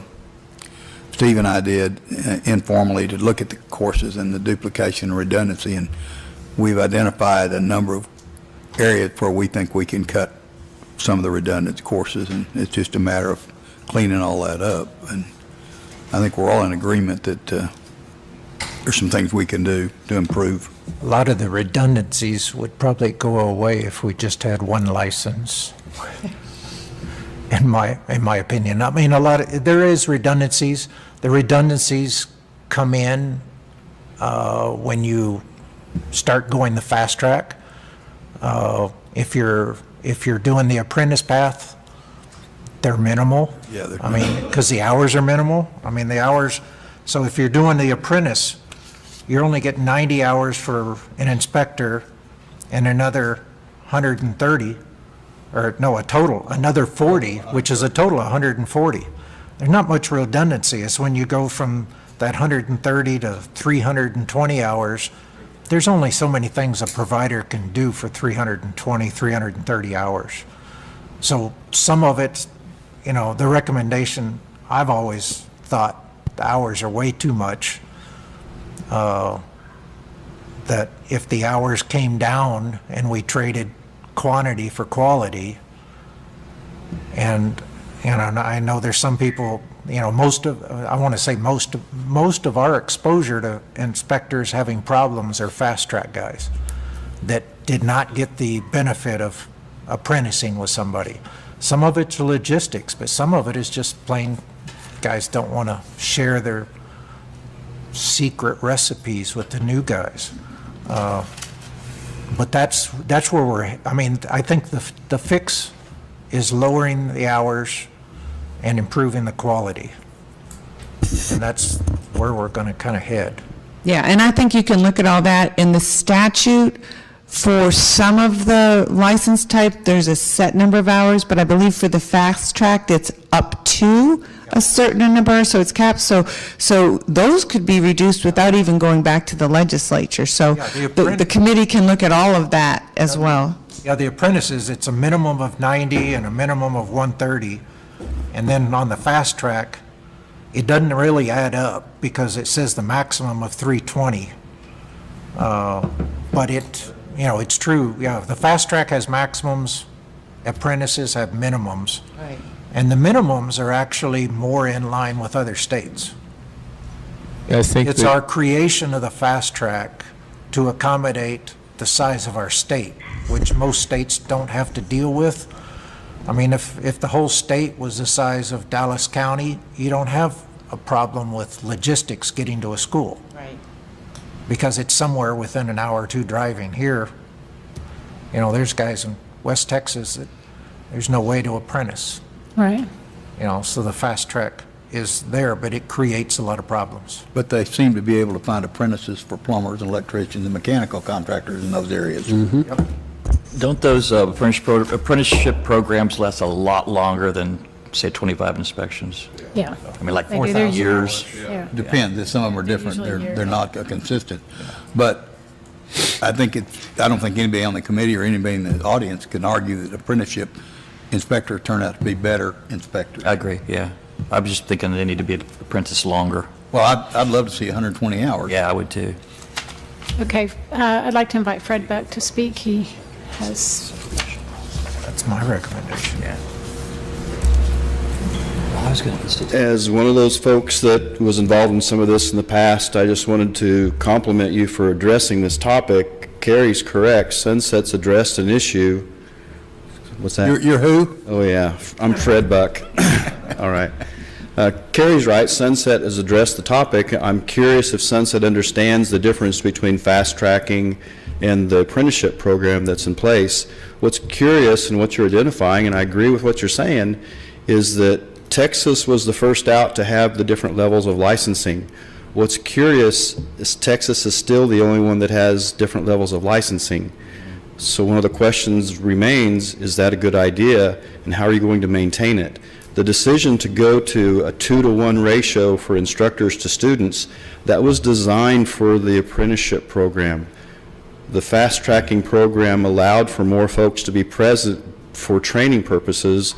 Somewhere there's a balance that needs to come in for some realities. For the practice of it, providing training is important in the process for both tracks, the apprenticeship and the regular fast track program. So this whole thing may need to be addressed administratively in-house through your rules, or you may need to stop and say, is this an item that needs to be on the legislature immediately in the near future? Thanks. thank you.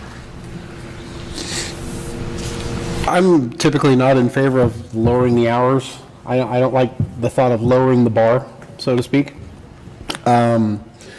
Regardless of what other states are doing, looking at what's being produced and the quality of inspectors that are coming out currently. Now, if we lower the classroom hours and raise the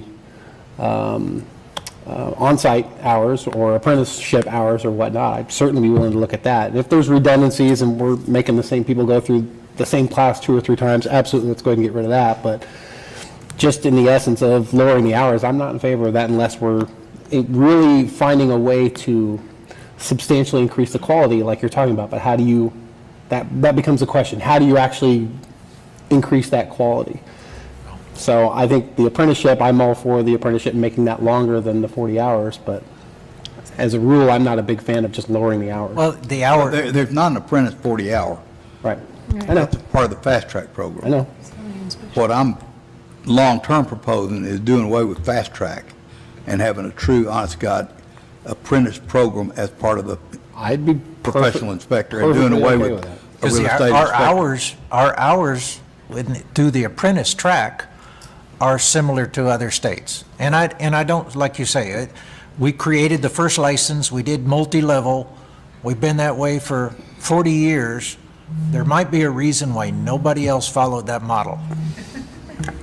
And everybody's still looking at us like, look how many licenses they got. So, and so our fast track has created the problem because we always assumed that we could give them 10 more hours of VHS training in lieu of a an hour with an inspector out on the job site, and that never really worked.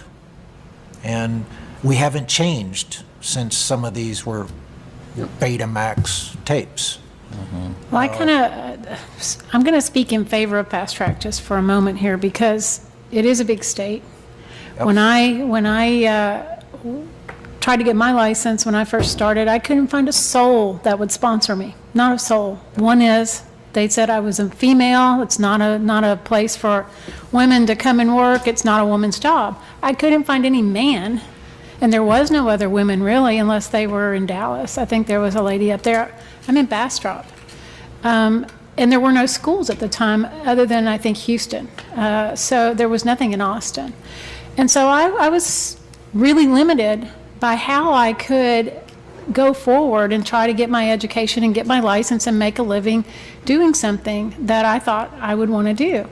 And so I did it the hard way. I took more classes than everybody else. And then I went further and I got my IRC, all my 5 licenses or certifications, because I didn't have the experience. So what I figured was I'll make up for it by having the knowledge, because that's pretty much what the commission was saying is, if you can't get any experience, then you better be smarter. I mean, that's the gist of it. And so there were no ride-alongs and things like that we have now. And so I think that there are going to be still people like me who are in the middle of nowhere, though Bastrop isn't anymore, but it was. But there's people that don't have somebody that's willing, maybe in their area, to sponsor them or to be their ride-along. And maybe some of the education was definitely redundant when you have to take, now it's more, but when you have to take a lot more hours, you repeat things a lot. But I don't feel like getting rid of it is an option. Shouldn't be the first thing we look at when we start trying to streamline based on Sunset's recommendations. I don't want to take opportunities away from people that wouldn't have the opportunity otherwise, and that's just based on my personal experience. I think the time working with an inspector, I would love to see increase. I agree, and I don't think you can get rid of the fast track. You look at the appraisal industry right now, there's a huge shortage of appraisals.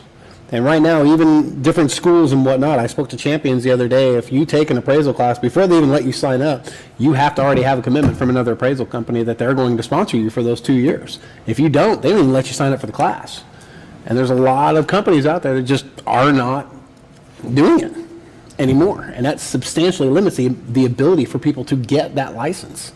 I'm on the sponsored list as a professional inspector, and I get a lot of emails and phone calls asking if I'll do it. And I've done 9 over the years, and I've had some substantial trouble with some of the people I've trained, and my whole goal to doing the sponsorship was to build my own organization. And I found of those 9 people, none of them wanted to stay and help me build that organization. So my personal experience in the whole apprenticeship process was to not do it anymore. Simply because I created competition, they went after my referrals, and I had legal action against some of them. So from that perspective, I'm wondering if we have enough, I wonder if we have enough sponsoring inspectors that would be willing to continue that apprenticeship program, or should there be some other type of incentive for the professional inspectors to provide that service? Because honestly, I never really made any money doing it. I think it's a long-range goal. And I agree with what Diana said a few minutes ago, but times are different now than they were when you started. Right. We've cleaned up a lot of things. I sponsor apprentices, whether they work for me or don't work for me. I'm willing to do it because I think it's a good thing for the industry. I actually pay apprentices that work for me. If somebody comes to me and wants me to sponsor to be an apprentice under me that wants to go work at a different geographic area, I'm going to sponsor them, but I'm not going to pay them. I'm going to use them as workers. Yeah. And I think there's other professional inspectors out there that'll do the same thing. I'm willing to spend the time, and it takes me a lot more time when I'm on inspection with an apprentice to do an inspection. So I guess where we're at is on this item, I don't know that, is there any action that we want to take at Are this there moment? I don't think there is. specific items in the sunset that the commission would like us to target in any kind of priority? Well, yeah, I mean, the redundancy is, but I think in general, if there's any action to be taken, it would be to direct the education subcommittee to meet and start working on, on this process. And as Carrie said, if you take the ESAC model as a model, this was not a slow process. If it's something that's going to be done, it is a slow process. If it's not a short process, if it's something that you want to be done right at the end of the day, it's going to take some time to go through it and look at those things. Interestingly enough, we already started that several months ago before sunset, so yeah. We've already got a head start on that. Okay. So do we need a motion for this? Well, if they've already started it. Yeah, I was about to say, if it's a process we've already started, then there's no action that's really necessary on this agenda item. Right. So targeting the redundancies, we're talking hours. Initially. Hours and subject matter. It's not just hours, I believe, and correct me if I'm wrong, Jen could probably speak to this.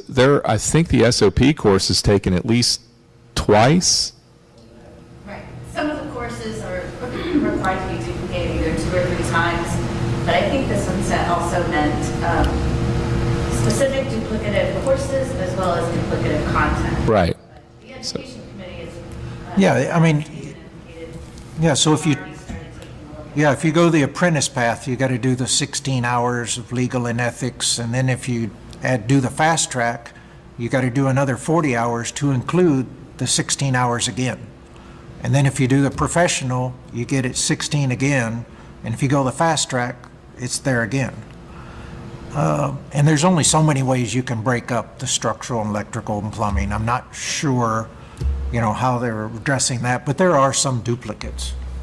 I think didn't we come up with 32 hours? There's, on our notes, yes. I thought it was 32.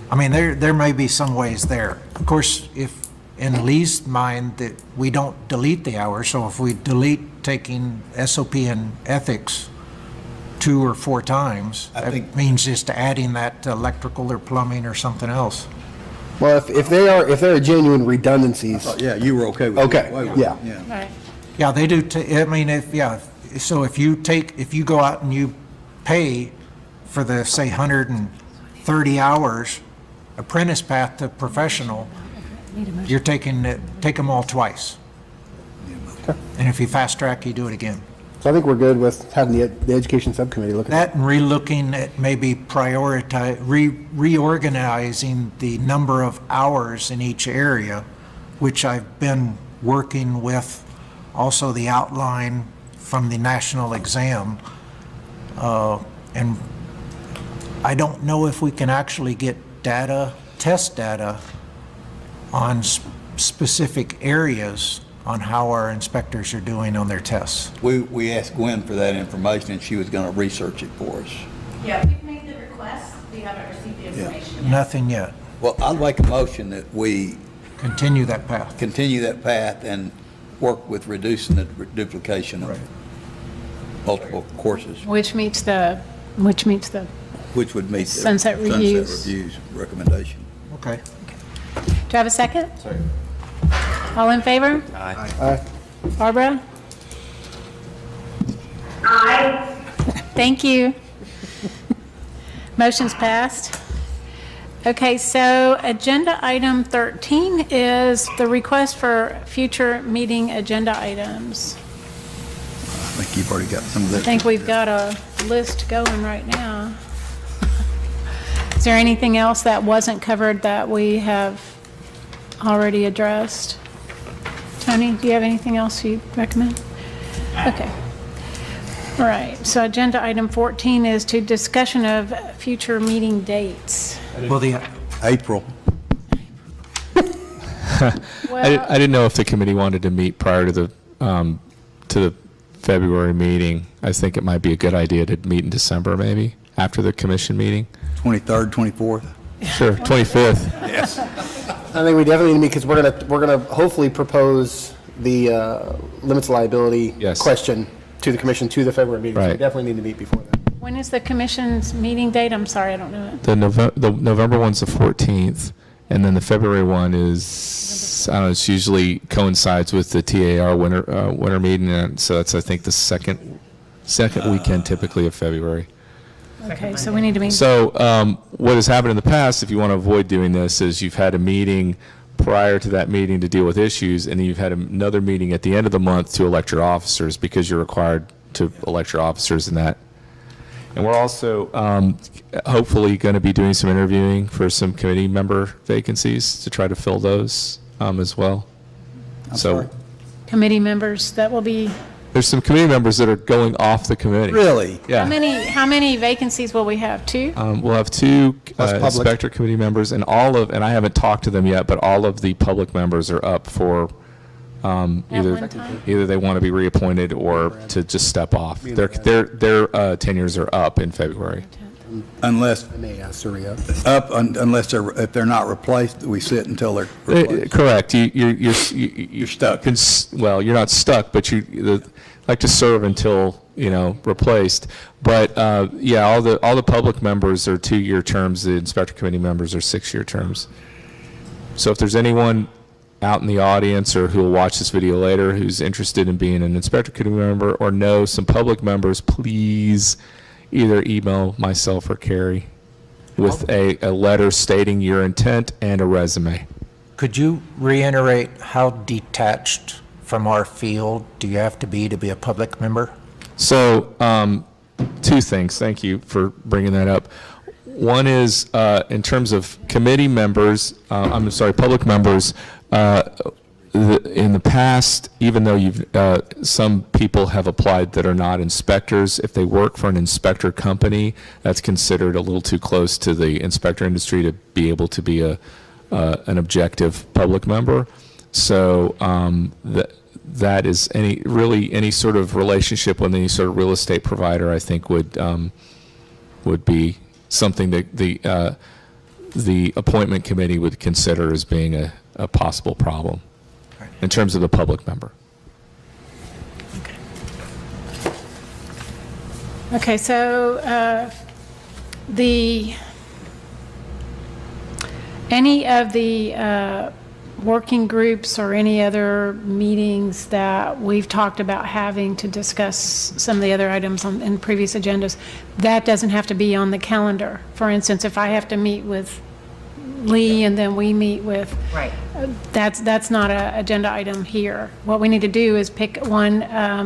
I think we do need to meet in December, and I'm going to propose the 3rd, which is a Monday, and you guys can. SOP is already scheduled for that day, in the morning, at 9 to 11, I think, or 9 to 10. We can meet after. Yeah, I'd like to do it face-to-face anyway, if possible. Bueller? I know that's a long day, but considering that the SOP committee is still in the process of coming up with stuff and the report isn't going to be necessarily action items for the full committee, I think it's typically we don't like to do that, so staff has prepared stuff, but since you're likely not going to be bringing anything forward, I don't think that'll be an issue at that point if you want to do it on that day. Okay. So if they meet 9 to 11, do we start later, or how do you want to do that? Start 11. 11 o'clock. So You could we start our 11 meeting at if you wanted 11. to. If you wanted to. We may finish up early. Okay, okay. Do we Is need that to good pick with? up the February meeting as well at the same time? So hang on, December 3rd, the full inspector committee meeting, we want to schedule that for 11 a.m.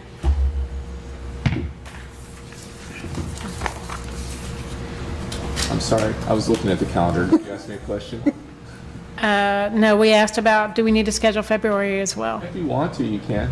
Okay. And we also. you Is said- everyone open for the 3rd? I don't know, I'm waiting for you guys to. We're good. It's always about you, and then Yeah, no, it's about us. We're good.